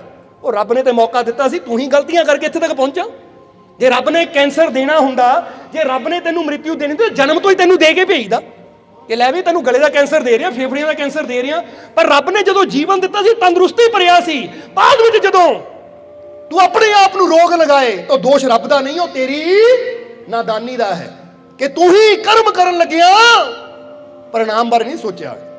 ਜਰਾ ਸੋਚੋ, ਹੁਣ ਜਾ ਕੇ ਜੇ ਤੁਸੀਂ ਰੇਹੜੀ ਤੇ ਖੜ ਕੇ ਛੋਲੇ ਭਟੂਰੇ ਖਾਂਦੇ ਹੋ, ਪੀਜ਼ੇ 버ਗਰ ਖਾਂਦੇ ਹੋ, ਪਰਿਣਾਮ ਸੋਚੋ ਤਾਂ ਅੰਜਾਮ ਕੀ ਨਿਕਲੇਗਾ ਮੇਰਾ। ਤਾਂ ਤੁਹਾਨੂੰ ਜਿਹੜਾ ਸਮਝਦਾਰ ਹੋਏਗਾ ਨਾ, ਉਹ ਉਸੇ ਵੇਲੇ ਕੰਟਰੋਲ ਕਰੇਗਾ ਚੀਜ਼ ਤੇ, ਭਾਈ ਇਹ ਚੀਜ਼ ਠੀਕ ਹੈ, ਲਿਮਿਟ ਅੰਦਰ ਤਾਂ ਠੀਕ ਹੈ, ਅਨਲਿਮਿਟਿਡ ਜਦੋਂ ਚੀਜ਼ ਹੋ ਜਾਂਦੀ ਹੈ ਨਾ ਤਾਂ ਮਾੜੀ ਹੈ। ਬੋਲੋ ਸਮਝਦੇ ਹੋ ਕਿ ਨਹੀਂ? ਇਸ ਕਰਕੇ ਅਸੀਂ ਵੀ ਕਈ ਵਾਰ ਵਿਚਾਰ ਕਰੀਦਾ ਹੈ ਕਿ ਸਫਲ ਕੌਣ ਹੈ, ਅਸਫਲ ਕੌਣ ਹੈ। ਸਮਝਦੇ ਹੋ ਕਿ ਨਹੀਂ? ਅਸਫਲ ਪਤਾ ਕੌਣ ਹੈ? ਜਿਹੜਾ ਕੰਮ ਕਰਨ ਲੱਗਿਆ ਉਹ ਕੰਮ ਨੂੰ ਕਰਨ ਲੱਗਿਆ ਜੋ ਦਰਦ ਹੁੰਦਾ ਨਾ, ਜਿਹਦੀ ਨਜ਼ਰ ਉੱਤੇ ਹੁੰਦੀ ਹੈ, ਹਾਏ ਆ ਕੰਮ ਕਰਨ ਲੱਗਿਆ ਦਰਦ ਬੜੀ ਹੁੰਦੀ ਹੈ, ਔਰ ਉਹ ਸੋਚ ਕੇ ਕੰਮ ਨੂੰ ਟਾਲ ਦਿੰਦਾ ਹੈ, ਉਹ ਅਸਫਲ ਹੈ। ਹੁਣ ਫਰਜ਼ ਕਰੋ ਧਿਆਨ ਕਰਨ ਲੱਗਿਆ, ਨਹੀਂ ਜੀ ਗੋਡੇ ਦੁਖਦੇ ਆ, ਮੈਂ ਧਿਆਨ ਨਹੀਂ ਕਰਨਾ, ਉਹ ਅਸਫਲ ਹੈ। ਕੋਈ ਕੰਮ ਕਰਨ ਲੱਗਿਆ, ਕੋਈ ਡਿਊਟੀ ਕਰਨ ਲੱਗਿਆ, ਨੌਕਰੀ ਕਰਨ ਲੱਗਿਆ, ਨਹੀਂ ਜੀ ਕੰਮ ਬੜਾ ਔਖਾ ਹੈ, ਬੜੀ ਦਰਦ ਹੁੰਦੀ ਹੈ, ਬੜੀ ਪੇਨਫੁਲ ਹੈ, ਉਹ ਕੰਮ ਛੱਡ ਦਿੰਦਾ ਹੈ, ਉਹ ਅਸਫਲ ਹੈ। ਤਾਂ ਸਫਲ ਇਨਸਾਨ ਕੌਣ ਹੈ? ਕਿ ਜਿਹੜਾ ਕੰਮ ਕਰਨ ਲੱਗਿਆ ਕੰਮ ਦੇ ਦਰਦ ਤੇ ਨਹੀਂ, ਬਲਕਿ ਉਹ ਕੰਮ ਨਾਲ ਹੋਣ ਵਾਲੇ ਲਾਭ ਤੇ ਨਜ਼ਰ ਰੱਖਦਾ ਹੈ, ਉਹਦੇ ਬਾਰੇ ਸੋਚਦਾ ਹੈ ਕਿ ਠੀਕ ਹੈ ਐਕਸਰਸਾਈਜ਼ ਕਰਨ ਲੱਗਿਆ ਦਰਦ ਜ਼ਰੂਰ ਹੁੰਦੀ ਹੈ, ਪਰ ਇਹਨੂੰ ਕਰਨ ਤੋਂ ਬਾਅਦ ਜੋ ਲਾਭ ਹੋਣੇ ਆ ਨਾ ਅੱਗੇ, ਉਹ ਬੜੇ ਵਧੀਆ ਹੈ। ਇਸ ਲਈ ਇਹ ਦਰਦ ਚੱਲਣਾ ਆ ਉਹ ਲਾਭ ਦੀ ਖਾਤਰ, ਇਹ ਧਿਆਨ ਦਾ ਦਰਦ ਚੱਲਣਾ ਆ ਉਹ ਪਰਮਾਨੰਦ ਦੀ ਖਾਤਰ। ਜਿਹੜਾ ਅਸਫਲ ਬੰਦਾ ਉਹ ਅੱਜ ਦੇ ਦਰਦ ਨੂੰ ਦੇਖ ਕੇ ਰੁਕ ਜਾਂਦਾ ਹੈ, ਤਾਂ ਜਿਹੜਾ ਸਫਲ ਹੈ ਉਹ ਅੱਜ ਦੇ ਦਰਦ ਦੀ ਪਰਵਾਹ ਨਹੀਂ ਕਰਦਾ, ਉਹ ਆਉਣ ਵਾਲੇ ਕੱਲ ਦੇ ਫਾਇਦੇ ਨੂੰ ਦੇਖ ਕੇ ਉਹ ਦਰਦ ਝੱਲਣ ਨੂੰ ਤਿਆਰ ਹੋ ਜਾਂਦਾ ਹੈ। ਇੰਨਾ ਹੀ ਤਾਂ ਫਰਕ ਹੈ ਸਾਰਾ। ਇੱਕ ਬੰਦਾ ਕਹਿੰਦਾ ਠੰਡ ਬਹੁਤ ਹੈ, ਬਿਸਤਰ 'ਚ ਉੱਠਣ ਨੂੰ ਦਿਲ ਨਹੀਂ ਕਰਦਾ, ਠੰਡ ਨਹੀਂ ਚੱਲ ਹੁੰਦੀ, ਬਰਦਾਸ਼ਤ ਨਹੀਂ ਹੁੰਦੀ, ਤੂੰ ਕਦੀ ਕਾਮਯਾਬ ਹੋ ਹੀ ਨਹੀਂ ਸਕਦਾ ਪੁੱਤ, ਇਹ ਯਾਦ ਰੱਖ ਫਿਰ। ਤਾਂ ਜਿਹੜਾ ਕਵੇ ਕੋਈ ਗੱਲ ਨਹੀਂ ਠੰਡ ਦੀ ਇਹ ਪੀੜਾ ਬਰਦਾਸ਼ਤ ਕਰ ਲੂੰ ਕਿਉਂਕਿ ਮੇਰੀ ਮੰਜ਼ਿਲ ਬਹੁਤ ਵੱਡੀ ਹੈ, ਕੰਮ ਕਰਨ ਨਾਲ ਮੈਨੂੰ ਆਹ ਲਾਭ ਹੋਣਾ ਹੈ, ਉਹ ਫਾਇਦੇ ਨੂੰ ਦੇਖ ਰਿਹਾ, ਉਹ ਦਰਦ ਨੂੰ ਨਹੀਂ ਦੇਖ ਰਿਹਾ, ਫਾਇਦੇ ਨੂੰ ਦੇਖ ਰਿਹਾ, ਉਹ ਜਾਏਗਾ ਔਰ ਮੈਦਾਨ ਜਿੱਤ ਲਏਗਾ। ਇੱਕ ਬੰਦਾ ਸੋਚਦਾ ਸਤਸੰਗ 'ਚ ਜਾਵਾਂਗੇ ਆਹ ਚੀਜ਼ ਹੋਏਗੀ, ਦਰਦ ਹੋਏਗਾ, ਪੀੜਾ ਹੋਏਗੀ, ਆਹ ਚੀਜ਼ ਬਰਦਾਸ਼ਤ ਕਰਨੀ ਪਏਗੀ, ਨਹੀਂ ਜਾਣਾ। ਜਦੋਂ ਹਾਲਾਤ ਅੱਛੇ ਹੋਣਗੇ ਯਾਨੀ ਦਿਨ ਅੱਛਾ ਹੋਏਗਾ ਫੇਰ ਜਾਵਾਂਗੇ। ਜਰਾ ਹੁਣ ਗੌਰ ਕਰਨਾ, ਤਾਂ ਜਿਹੜਾ ਇਹ ਦਰਦ ਨੂੰ ਦੇਖਦਾ ਹੈ ਉਹਨੂੰ ਕੀ ਪਤਾ ਉਹਨੇ ਕੀ ਕੁਝ ਗਵਾ ਲਿਆ, ਕਿਹੜੀ ਚੀਜ਼ ਤੋਂ ਖਾਲੀ ਰਹਿ ਗਿਆ। ਤਾਂ ਜਿਹੜਾ ਕਹਿੰਦਾ ਕੋਈ ਨਹੀਂ ਮੁਸ਼ਕਿਲ ਝੱਲ ਲਵਾਂਗੇ, ਪਰ ਉੱਥੇ ਜਾ ਕੇ ਜਿਹੜਾ ਆਨੰਦ ਮਿਲਣਾ ਹੈ ਨਾ ਉਹ ਲੈਣਾ ਹੀ ਲੈਣਾ ਹੈ, ਉਹਦੀ ਨਜ਼ਰ ਕਾਹਤੇ ਆ? ਫਾਇਦੇ ਤੇ ਹੈ। ਹੁਣ ਤੁਸੀਂ ਕੰਮ ਕਰਦੇ ਆ, ਕੰਮ ਨੂੰ ਹੋਣ ਵਾਲੇ ਦਰਦ ਤੇ ਅਗਰ ਨਜ਼ਰ ਰੱਖਦੇ ਹੋ ਔਰ ਕੰਮ ਨੂੰ ਬੰਦ ਕਰ ਦਿੰਦੇ ਹੋ ਤਾਂ ਫਿਰ ਤੁਸੀਂ ਅਸਫਲ ਹੋ। ਤਾਂ ਜੇ ਤੁਸੀਂ ਕੰਮ ਕਰਦਿਆਂ ਹੋਇਆਂ ਦਰਦ ਤੇ ਨਹੀਂ, ਉਹ ਕੰਮ ਨਾਲ ਹੋਣ ਵਾਲੇ ਲਾਭ ਤੇ ਨਜ਼ਰ ਰੱਖਦੇ ਹੋ ਔਰ ਦਰਦ ਨੂੰ ਬਰਦਾਸ਼ਤ ਕਰਦੇ ਹੋ ਤਾਂ ਤੁਸੀਂ ਸਫਲ ਹੋ। ਫਿਰ ਤੁਹਾਨੂੰ ਕਾਮਯਾਬ ਹੋਣ ਤੋਂ ਕੋਈ ਨਹੀਂ ਰੋਕ ਸਕਦਾ। ਸਮਝ ਆ ਰਹੀ ਕਿ ਨਹੀਂ ਸਾਡੀ ਗੱਲ? ਇਸ ਲਈ ਹੁਣ ਤੁਸੀਂ ਕੀ ਹੋਣਾ ਚਾਹੁੰਦੇ ਹੋ? ਸੋ ਯਾਦ ਰੱਖੋ, ਕੋਈ ਵੀ ਕੰਮ ਕਰਨ ਲੱਗਿਆ ਜਿੱਦਾਂ ਹੀ ਦੱਸੀਦਾ ਨਾ, ਨੋ ਪੇਨ ਨੋ ਗੇਨ। ਜੇ ਪੇਨ ਬਰਦਾਸ਼ਤ ਨਾ ਕੀਤੀ ਤਾਂ ਕਦੀ ਗੇਨ ਅੱਗੇ ਵੀ ਨਹੀਂ ਵਧੂਗੇ, ਕਾਮਯਾਬ ਵੀ ਨਹੀਂ ਹੋਵੋਗੇ। ਇਸ ਲਈ ਸਮਝਣਾ, ਜੇ ਅੱਜ ਮੈਡੀਟੇਸ਼ਨ ਕਰਦੇ ਆ, ਧਿਆਨ ਕਰਦੇ ਆ, ਤੁਹਾਨੂੰ ਗੋਡਿਆਂ 'ਚ ਦਰਦ ਹੁੰਦੀ ਹੈ, ਕਮਰ 'ਚ ਦਰਦ ਹੁੰਦੀ, ਕਿਤੇ ਵੀ ਪੀੜਾ ਹੁੰਦੀ ਹੈ, ਤੁਸੀਂ ਬਰਦਾਸ਼ਤ ਕਰਦੇ ਹੋ ਕਿ ਹਰ ਤਰ੍ਹਾਂ ਦੀ ਦਰਦ ਮੈਂ ਬਰਦਾਸ਼ਤ ਕਰਨ ਨੂੰ ਤਿਆਰ ਹਾਂ, ਕਿਉਂਕਿ ਇਹ ਧਿਆਨ ਤੋਂ ਬਾਅਦ ਜਿਹੜੇ ਲਾਭ ਹੋਣੇ ਆ ਨਾ ਮੈਨੂੰ, ਉਹ ਬਹੁਤ ਬੜੇ ਹੈ ਔਰ ਉਹਦੀ ਖਾਤਰ ਦਰਦ ਬਰਦਾਸ਼ਤ ਕਰਨ ਨੂੰ ਮੈਂ ਤਿਆਰ ਹਾਂ। ਜੇ ਲਾਭ ਤੇ ਨਜ਼ਰ ਹੈ ਤੁਸੀਂ ਪਰਵਾਹ ਨਹੀਂ ਕਰੋ, ਤੁਸੀਂ ਸਰੀਰ ਟੁੱਟਦਾ ਟੁੱਟ ਜਾਵੇ, ਲੱਤਾਂ ਟੁੱਟਦੀਆਂ ਟੁੱਟ ਜਾਣ, ਪਰ ਮੈਂ ਧਿਆਨ ਨਹੀਂ ਛੱਡਣਾ ਕਿਉਂਕਿ ਇਹਦਾ ਫਾਇਦਾ ਬਹੁਤ ਬੜਾ ਹੈ। ਜੇ ਸਿਰ ਦਿੱਤਿਆ ਰੱਬ ਮਿਲ ਜਾਵੇ ਬਾਹੂ ਤਾਂ ਉਸ ਮੌਤੋਂ ਕੀ ਡਰਨਾ ਹੋ। ਜੇ ਰੱਬ ਮਿਲਦਾ ਹੈ ਸਿਰ ਦੇ ਕੇ ਦੇਣ ਨੂੰ ਤਿਆਰ, ਦਰਦ ਬਰਦਾਸ਼ਤ ਕਰਕੇ ਤੁਸੀਂ ਉਹ ਲਾਭ ਦੇ ਤਰਫ ਜਾਓਗੇ। ਤਾਂ ਜੇ ਦੇਖੋ ਹਾਏ ਗੋਡੇ ਦੁਖ ਪਏ, ਨਹੀਂ ਮੇਰੇ ਤੋਂ ਨਹੀਂ ਬੈਠ ਹੁੰਦਾ, ਮੇਰੇ ਤਾਂ ਗੋਡੇ ਬੜੇ ਦਰਦ ਕਰਦੇ ਆ ਮੇਰੇ ਤਾਂ ਕਮਰ ਦੁਖਣ ਲੱਗ ਜਾਂਦੀ ਤਾਂ ਮੈਂ ਬੈਠਦੇ। ਭਾਈ ਤੂੰ ਰਹਿ, ਇੱਦਾਂ ਹੀ ਰਹਿਣਾ ਤੂੰ ਸਾਰੀ ਜ਼ਿੰਦਗੀ, ਇਹ ਦਰਦ ਕਦੀ ਦੂਰ ਹੋਣਾ ਹੀ ਨਹੀਂ। ਕਿਉਂਕਿ ਜਿਹੜੀ ਚੀਜ਼ ਨਾਲ ਤੇਰੇ ਜੀਵਨ 'ਚ ਆਨੰਦ ਆਣਾ ਹੈ ਉਹ ਚੀਜ਼ ਨੂੰ ਪਾਉਣ ਵਾਸਤੇ ਤੈਨੂੰ ਦਰਦ ਤਾਂ ਬਰਦਾਸ਼ਤ ਕਰਨਾ ਹੀ ਪੈਣਾ ਹੈ। ਬੋਲੋ ਸਮਝਦੇ ਹੋ ਕਿ ਨਹੀਂ? ਜਿੱਦਾਂ ਇੱਕ ਮਾਂ ਕਵੇ ਕਿ ਨਹੀਂ ਜੀ ਜਦੋਂ ਬੱਚਾ 9 ਮਹੀਨੇ ਪੇਟ 'ਚ ਰਹਿੰਦਾ ਹੈ, ਬੱਚੇ ਦੀ ਪੈਦਾਇਸ਼ ਹੁੰਦੀ, ਬੜੀ ਪੀੜਾ ਹੁੰਦੀ ਹੈ, ਮੈਂ ਇਹ ਪੀੜਾ ਨਹੀਂ ਬਰਦਾਸ਼ਤ ਕਰ ਸਕਦੀ, ਮੈਨੂੰ ਇਹ ਪੀੜਾ ਨਹੀਂ ਚਾਹੀਦੀ, ਤਾਂ ਮਾਂ ਔਰਤ ਕਦੀ ਮਾਂ ਵੀ ਇੱਕ ਨਵੀਂ ਜ਼ਿੰਦਗੀ ਨੂੰ ਵੀ ਜਨਮ ਨਹੀਂ ਦੇ ਪਾਏਗੀ ਕਿਉਂਕਿ ਦਰਦ ਤੋਂ ਡਰ ਕੇ ਉਹ ਜਿਹੜਾ ਆਨੰਦ ਹੈ ਉਹ ਕਦੀ ਲੈ ਹੀ ਨਹੀਂ ਪਾਏਗੀ। ਤਾਂ ਜਿਹੜੀ ਮਾਂ ਹਰ ਦਰਦ ਨੂੰ ਬਰਦਾਸ਼ਤ ਕਰਨ ਨੂੰ ਤਿਆਰ ਹੈ, ਫਿਰ ਬੱਚੇ ਦੀ ਪ੍ਰਾਪਤੀ ਦਾ ਆਨੰਦ ਵੀ ਉਹੀ ਲੈ ਸਕਦੀ ਹੈ। ਇਸ ਲਈ ਦੱਸਣਾ ਕੀ ਚਾਹੁੰਦੇ, ਉਦਾਹਰਨ ਦੇ ਕੇ ਸਾਨੂੰ ਸਮਝਾਉਣਾ ਪੈਂਦਾ ਕਿ ਤੁਹਾਡੇ ਜੀਵਨ 'ਚ ਵੀ ਇੱਕ ਨਵੀਂ ਜ਼ਿੰਦਗੀ ਉਦੋਂ ਹੀ ਪੈਦਾ ਹੋਏਗੀ, ਨਵਾਂ ਜੀਵਨ ਉਦੋਂ ਹੀ ਪੈਦਾ ਹੋਏਗਾ, ਨਵਾਂ ਆਨੰਦ ਉਦੋਂ ਹੀ ਪੈਦਾ ਹੋਏਗਾ ਜਦੋਂ ਹਰ ਦਰਦ ਨੂੰ ਬਰਦਾਸ਼ਤ ਕਰਨ ਦੀ ਤੁਸੀਂ ਹਿੰਮਤ ਰੱਖੋ ਕਿ ਮਾਲਿਕ ਮੈਂ ਹਰ ਦਰਦ ਨੂੰ ਬਰਦਾਸ਼ਤ ਕਰਨ ਨੂੰ ਤਿਆਰ ਹਾਂ। ਜਿੱਦਾਂ ਕਿ ਸ਼ਬਦ ਸੁਣੀਦਾ ਨਾ ਕਿ ਜੇ ਮਤ ਕਹੋ खुदा से मेरी मुश्किलें बड़ी हैं, तुम मुश्किलों से कह दो मेरा खुदा बड़ा है। कहते अपने रब नूं ये ना दसो कि मेरी बड़ी तकलीफ है, बड़ा दुख है, बड़ी परेशानी है। कई बार असीं 10-10 मिनट 5-5 मिनट यही दसन लगे, रब्बा तैनूं पता, इदां दसदे जिद्दां उहनूं पता ही नहीं हुंदा कुछ भी। मैं हाथ जोड़ के रब्बा तैनूं पता मेरे नाल इदां हो गया, रब भी हसदा होना, कमाल दी गल है। एक पासे कहंदा घट घट के अंतर की जानत, हर चीज़ का इहनूं पता फिर भी दसणों हटदा ही नहीं है। रब भी सोचो 10-15 मिनट तो मेरे उदी खराब करते तू भाई, मैं तो सब कुछ पता है, देखता रहा मैं। ते पुछो रब देख, हाँ हर जगह देखदा मैनूं। ਉਹ ਜੇ ਹਰ ਜਗ੍ਹਾ ਦੇਖਦਾ ਦੱਸ ਕਿਹਨੂੰ ਰਿਹਾ ਹੈ? ਇਹ ਉਹਨੂੰ ਦੱਸਣ ਦੀ ਲੋੜ ਨਹੀਂ, ਇੱਥੇ ਉਹਦੇ ਅੱਗੇ ਕੰਮ ਕਰਨ ਦੀ ਲੋੜ ਨਹੀਂ, ਉਹ ਦੁਆ ਕਰਕੇ ਅਰਦਾਸ, ਇੱਥੇ ਆਪਣੇ ਉੱਤੇ ਕੰਮ ਕਰਨ ਦੀ ਲੋੜ ਹੈ, ਆਪਣੇ ਅੰਦਰ ਵਿਸ਼ਵਾਸ ਪੈਦਾ ਕਰਨ ਦੀ ਲੋੜ ਹੈ ਕਿ ਦੱਸੋ ਰੱਬ ਨੂੰ ਕਿ ਇਹ ਮੇਰੇ ਮਾਲਿਕ ਤੂੰ ਮੈਨੂੰ ਇੰਨਾ ਮਜ਼ਬੂਤ ਬਣਾਇਆ ਹੈ ਕਿ ਹਰ ਪੀੜਾ ਹਰ ਦੁੱਖ ਨੂੰ ਬਰਦਾਸ਼ਤ ਕਰਨ ਲਈ ਮੈਂ ਤਿਆਰ ਹਾਂ ਕਿਉਂਕਿ ਮੇਰੇ ਤੇ ਤੇਰੀ ਰਹਿਮਤ ਬਹੁਤ ਬੜੀ ਹੈ। ਇਸ ਲਈ ਇੱਕ ਗੱਲ ਤੁਹਾਨੂੰ ਕਹਾਂਗੇ, ਦੁੱਖਾਂ ਪਰੇਸ਼ਾਨੀਆਂ ਤੋਂ ਕਦੀ ਹਾਰ ਨਾ ਮੰਨੋ। ਇਹ ਅਸੀਂ ਕਹਾਂਗੇ ਜਿੱਦਾਂ ਚਨੱਕੇ ਨੇ ਕਿਹਾ ਨਾ ਸਭ ਤੋਂ ਮੂਰਖ ਇਨਸਾਨ, ਪਰ ਅਸੀਂ ਕਹਾਂਗੇ ਸਭ ਤੋਂ ਬੜਾ ਪਾਪ ਇਹੀ ਹੈ। ਸਭ ਤੋਂ ਬੜਾ ਪਾਪ ਕਿਹੜਾ ਹੈ? ਸਭ ਤੋਂ ਬੜਾ ਪਾਪ ਇਹੀ ਹੈ ਕਿ ਮੁਸ਼ਕਿਲਾਂ, ਪਰੇਸ਼ਾਨੀਆਂ, ਤਕਲੀਫਾਂ ਨੂੰ ਦੇਖ ਕੇ ਹਾਰ ਮੰਨ ਕੇ ਬਹਿ ਜਾਣਾ। ਜ਼ਰਾ ਸਮਝਣਾ, ਸਭ ਤੋਂ ਬੜਾ ਪਾਪ ਕਿਹੜਾ ਹੈ? ਤਕਲੀਫਾਂ, ਦੁੱਖਾਂ, ਪਰੇਸ਼ਾਨੀਆਂ ਨੂੰ ਜਾਂ ਬਿਮਾਰੀਆਂ ਨੂੰ ਦੇਖ ਕੇ ਹਾਰ ਮੰਨ ਕੇ ਬੈਠ ਜਾਣਾ। ਪਰੇਸ਼ਾਨੀਆਂ, ਤਕਲੀਫਾਂ ਨੂੰ ਬੜਾ ਸਮਝ ਕੇ ਹਾਰ ਮੰਨ ਕੇ ਬੈਠ ਜਾਣਾ ਸਭ ਤੋਂ ਬੜਾ ਪਾਪ ਕਿਉਂ ਹੈ? ਕਿਉਂਕਿ ਜਦੋਂ ਅਸੀਂ ਤਕਲੀਫਾਂ, ਮੁਸ਼ਕਿਲਾਂ, ਪਰੇਸ਼ਾਨੀਆਂ ਨੂੰ ਬੜਾ ਸਮਝ ਕੇ ਹਾਰ ਮੰਨ ਕੇ ਬਹਿ ਜਾਂਦੇ ਆ ਤੇ ਅਸੀਂ ਆਪਣੇ ਅੰਦਰਲੇ ਪ੍ਰਮਾਤਮਾ ਨੂੰ, ਉਹਦੀ ਸ਼ਕਤੀ ਨੂੰ ਛੋਟਾ ਕਰ ਦਿੰਦੇ ਆ ਔਰ ਆਪਣੇ ਰੱਬ ਨੂੰ ਛੋਟਾ ਸਮਝਣਾ ਹੀ ਸਭ ਤੋਂ ਬੜਾ ਪਾਪ ਹੈ। ਇਸ ਲਈ ਇੱਕ ਗੱਲ ਹਮੇਸ਼ਾ ਯਾਦ ਰੱਖੋ ਕਿ ਆਪਣੇ ਅੰਦਰ ਬੈਠੇ ਪ੍ਰਮਾਤਮਾ ਨੂੰ, ਆਪਣੇ ਅੰਦਰ ਬੈਠੇ ਪਰਮ ਸ਼ਕਤੀਸ਼ਾਲੀ ਪ੍ਰਭੂ ਨੂੰ ਇੰਨਾ ਸ਼ਕਤੀਸ਼ਾਲੀ ਅਸੀਂ ਸਮਝਣਾ ਹੈ, ਕਿਉਂਕਿ ਹੈ ਪਰ ਅਸੀਂ ਸਮਝੇ ਨਹੀਂ ਆ। ਸਮਝਣਾ ਹੈ ਕਿ ਸਾਡੀ ਹਰ ਬਿਮਾਰੀ, ਹਰ ਮੁਸ਼ਕਿਲ, ਹਰ ਪਰੇਸ਼ਾਨੀ ਸਾਨੂੰ ਛੋਟੀ ਲੱਗੇ ਕਿ ਲੈ ਉਹ ਮੇਰੇ ਅੰਦਰ ਐਡੀ ਸ਼ਕਤੀ ਹੈ, ਉਹਦੇ ਸਾਹਮਣੇ ਇਹ ਪਰੇਸ਼ਾਨੀ ਤਾਂ ਹੈ ਹੀ ਬੜੀ ਛੋਟੀ। ਜ਼ਰਾ ਜਵਾਬ ਦਿਓ, ਤੁਹਾਡੇ ਅੰਦਰ ਪ੍ਰਮਾਤਮਾ ਹੈ ਜਾਂ ਨਹੀਂ?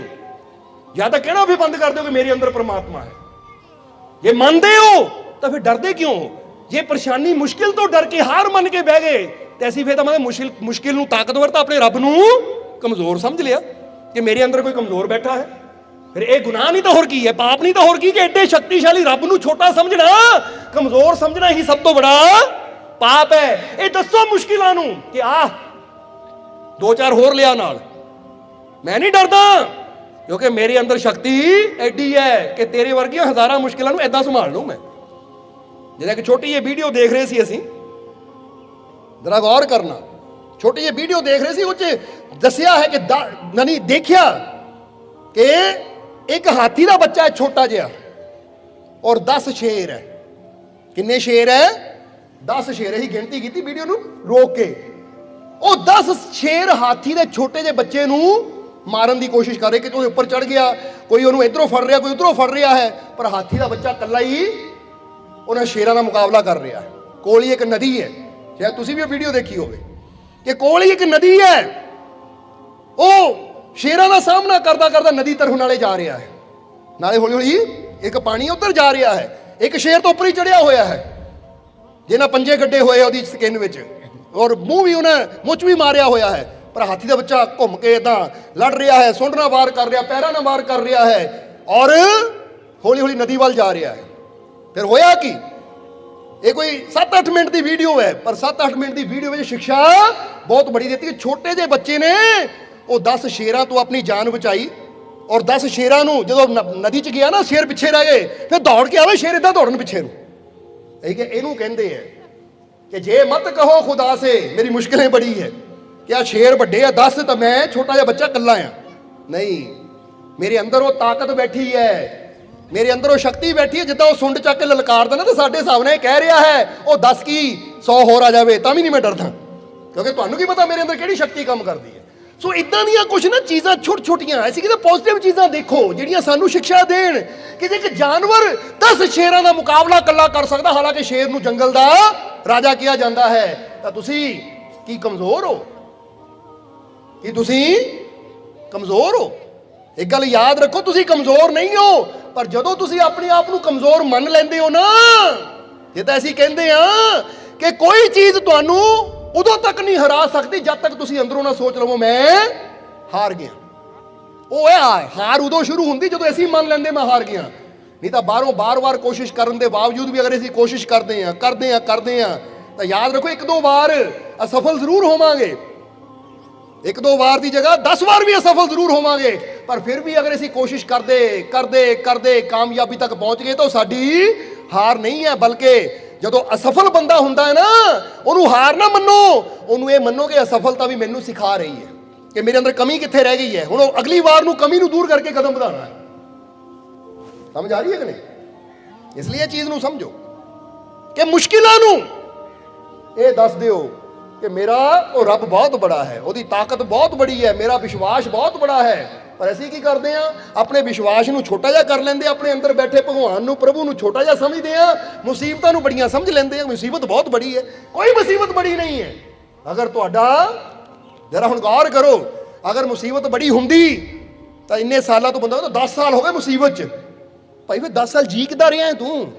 ਜੇ ਵੱਡੀ ਹੁੰਦੀ ਨਾ ਤਾਂ ਪਹਿਲੇ ਦਿਨ ਹੀ ਤੇਰੀ ਜਾਨ ਲੈ ਲੈਣੀ ਸੀ। ਜੇ ਅੱਜ ਤੱਕ ਜੀ ਰਿਹਾ ਤੇ ਇਹਦਾ ਮਤਲਬ ਕੋਈ ਤਾਕਤ ਹੈ ਜਿਹੜੀ ਤੈਨੂੰ ਬਚਾ ਰਹੀ ਹੈ। ਹੁਣ ਤੈਨੂੰ ਜ਼ਰੂਰਤ ਹੈ ਵਿਸ਼ਵਾਸ ਨੂੰ ਵਧਾਉਣ ਦੀ, ਤਾਂ ਕਿ ਤੇਰੀ ਸ਼ਕਤੀ ਔਰ ਉਹਦੀ ਰਹਿਮਤ ਹੋਰ ਵਧੇ ਤੇਰੇ ਜੀਵਨ 'ਚ। इसलिए जे मत कहो खुदा से मेरी मुश्किलें बड़ी है, तुम मुश्किलों से कह दो मेरा खुदा बड़ा है।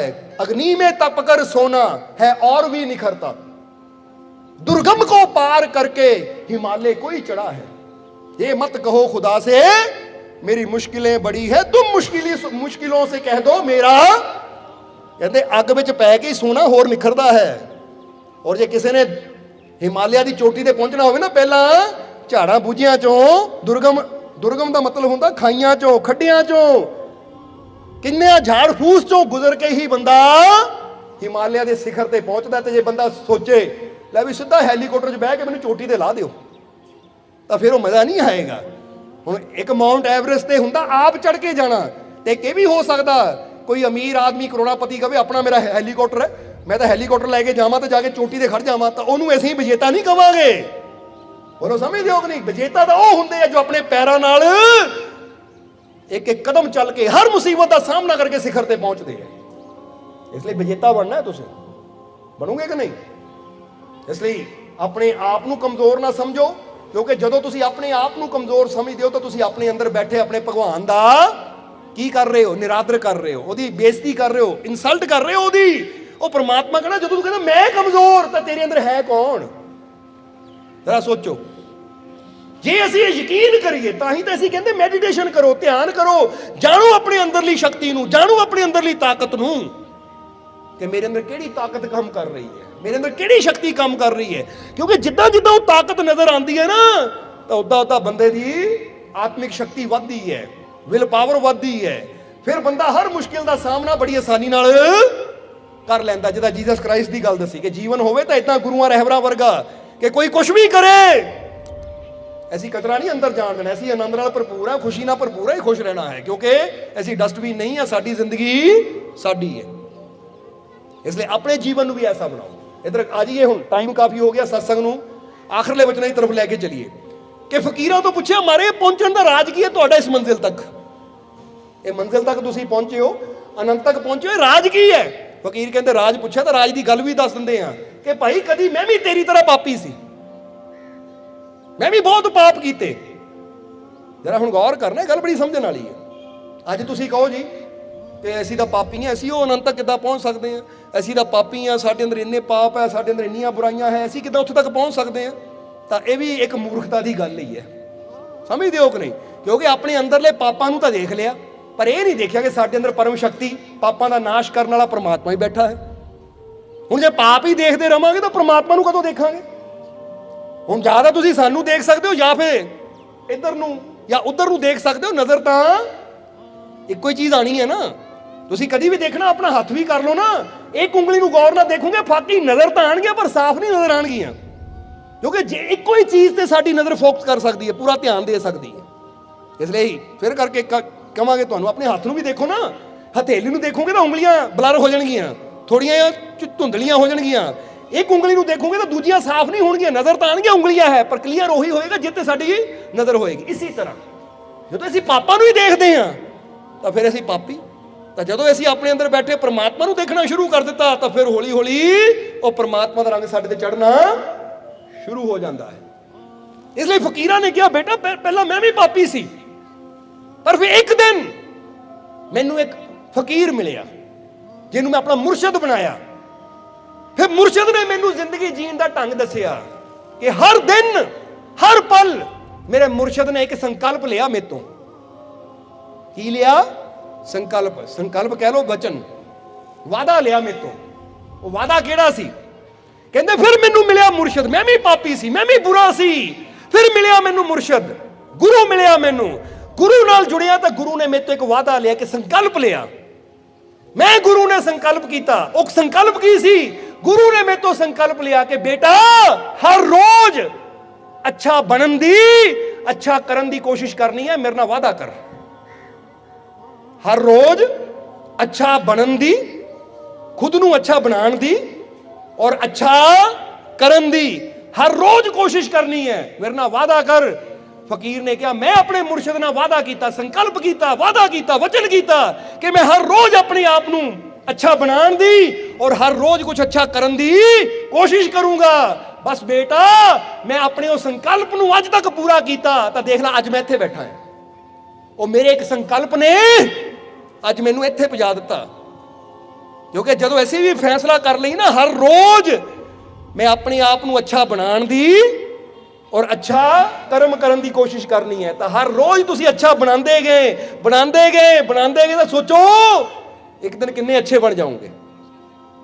ਕਿਉਂਕਿ ਕੋਈ ਮਕਾਨ ਹੋਵੇ, ਕੋਈ ਬੜੇ ਤੋਂ ਬੜਾ ਮਹਿਲ ਹੋਵੇ, ਉਹ ਇੱਕ ਦਿਨ 'ਚ ਨਹੀਂ ਬਣਦਾ, ਇੱਕ ਇੱਕ ਇੱਟ ਰੱਖ ਕੇ ਹੀ ਉਹਦੀ ਤਾਮੀਰ ਹੁੰਦੀ ਹੈ।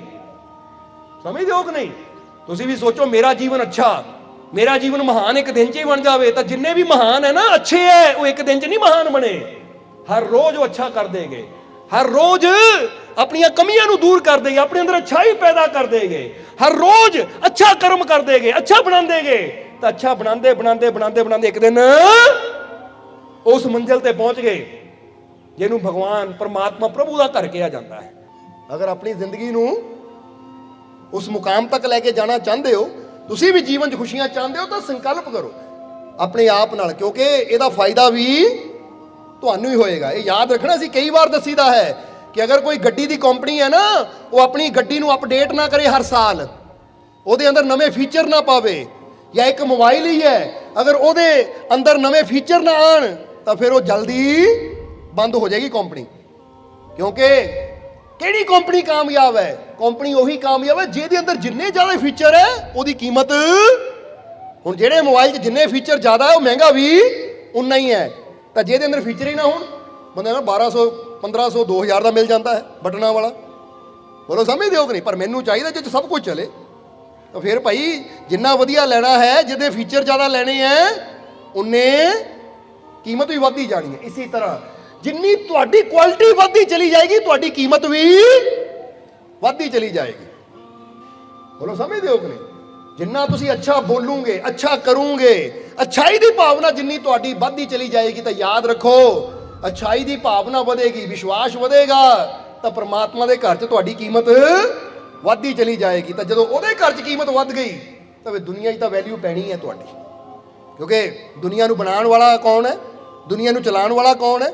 ਜਿੱਦਾਂ ਬੰਦਾ ਕਹਿੰਦਾ ਕਿ ਜਿਹੜਾ ਰਾਜਾ ਹੈ ਨਾ, ਜਦੋਂ ਰਾਜੇ ਦੀ ਨਜ਼ਰਾਂ 'ਚ ਆ ਗਿਆ ਤਾਂ ਪ੍ਰਜਾ ਦੀ ਨਜ਼ਰਾਂ 'ਚ ਤਾਂ ਆਪਣੇ ਆਪ ਹੀ ਬੰਦਾ ਫੇਮਸ ਹੋ ਜਾਂਦਾ ਹੈ। ਹੁਣ ਜ਼ਰਾ ਗੌਰ ਕਰੋ, ਬਹੁਤ ਗੁਰੂ ਰਹਿਬਰ ਸੰਤ ਮਹਾਂਪੁਰਸ਼ ਐਸੇ ਜਿਹਨਾਂ ਨੇ ਜੰਗਲਾਂ 'ਚ ਜਾ ਕੇ ਤਪ ਕੀਤਾ, ਪ੍ਰਭੂ ਦੀ ਨਜ਼ਰਾਂ 'ਚ ਆ ਗਏ ਤਾਂ ਅੱਜ ਦੁਨੀਆ ਉਹਨਾਂ ਨੂੰ ਯਾਦ ਕਰਦੀ ਹੈ ਕਿ ਨਹੀਂ? ਕਿਉਂਕਿ ਜਿਹੜਾ ਉਹਦਾ ਪਿਆਰਾ ਹੋ ਗਿਆ ਉਹਨੂੰ ਫਿਰ ਸਾਰੇ ਹੀ ਪਿਆਰ ਕਰਨਾ ਸ਼ੁਰੂ ਕਰ ਦਿੰਦੇ ਆ। ਇਸ ਲਈ ਸੰਕਲਪ ਕਰੋ, ਅਗਰ ਆਪਣੇ ਜੀਵਨ ਨੂੰ ਬਿਹਤਰ ਬਣਾਉਣਾ ਚਾਹੁੰਦੇ ਹੋ, ਅਗਰ ਆਪਣੇ ਜੀਵਨ ਨੂੰ ਅੱਛਾ ਬਣਾਉਣਾ ਚਾਹੁੰਦੇ ਹੋ, ਤਾਂ ਆਪਣੇ ਆਪ ਨਾਲ ਵਾਅਦਾ ਕਰੋ ਕਿ ਮੈਂ ਹਰ ਰੋਜ਼ ਅੱਛਾ ਕਰਨ ਦੀ ਔਰ ਆਪਣੇ ਆਪ ਨੂੰ ਅੱਛਾ ਬਣਾਉਣ ਦੀ ਕੋਸ਼ਿਸ਼ ਕਰਨੀ ਹੈ।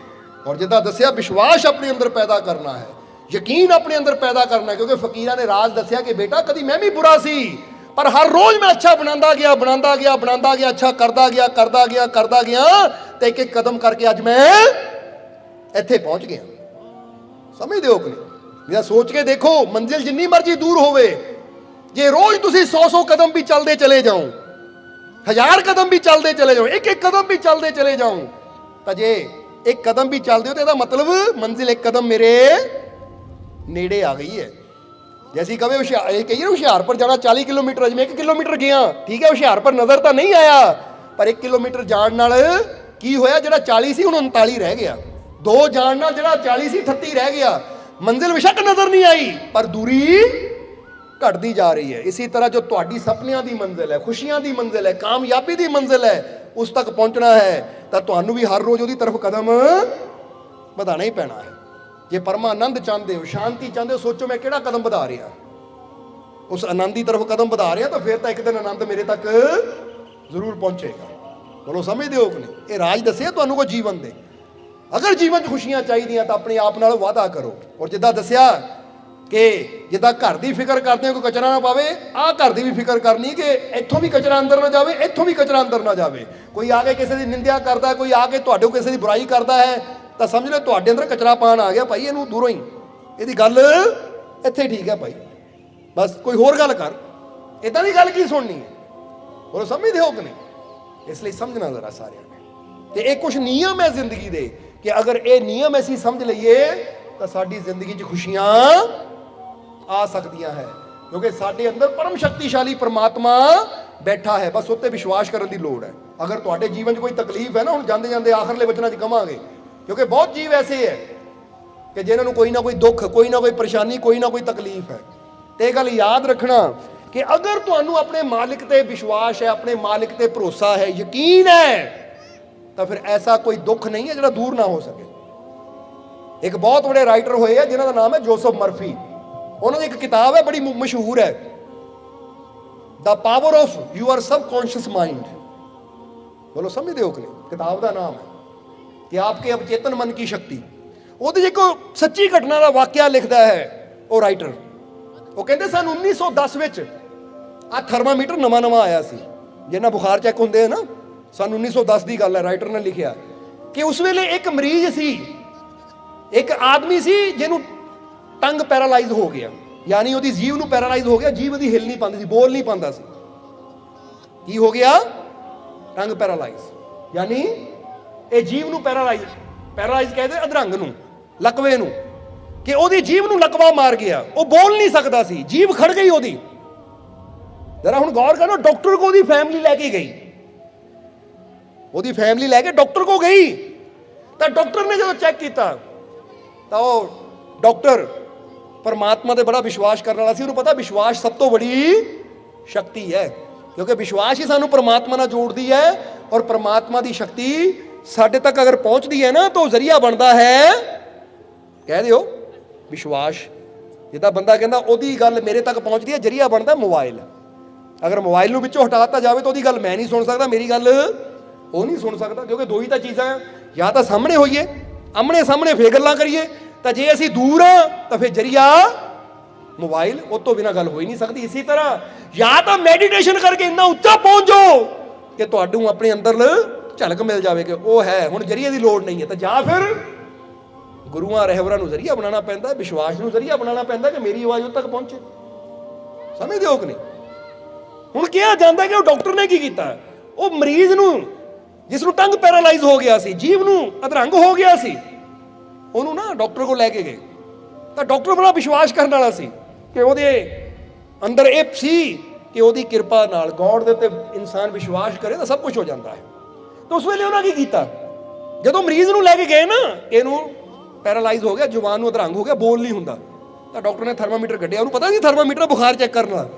ਉਹਨੇ ਉਸ ਲਈ ਕੀ ਕਿਹਾ, ਕਹਿੰਦੇ ਇੱਕ ਨਵੀਂ ਤਕਨੀਕ ਆਈ ਹੈ ਮੈਡੀਕਲ ਸਾਇੰਸ ਦੇ ਅੰਦਰ ਕਿ ਆਹ ਜਿਹੜੀ ਚੀਜ਼ ਹੈ ਨਾ, ਇਹ ਜਿਹਨੂੰ ਵੀ ਇਹ ਪੈਰਾਲਾਈਜ਼ ਹੋ ਜਾਂਦਾ ਹੈ, ਇਹ ਉਹਦੀ ਜੀਭ ਥੱਲੇ ਰੱਖ ਦਿਓ ਤਾਂ ਆਟੋਮੈਟਿਕਲੀ ਉਹਦੀ ਜੀਭ ਨੂੰ ਠੀਕ ਕਰ ਦਿੰਦਾ ਹੈ।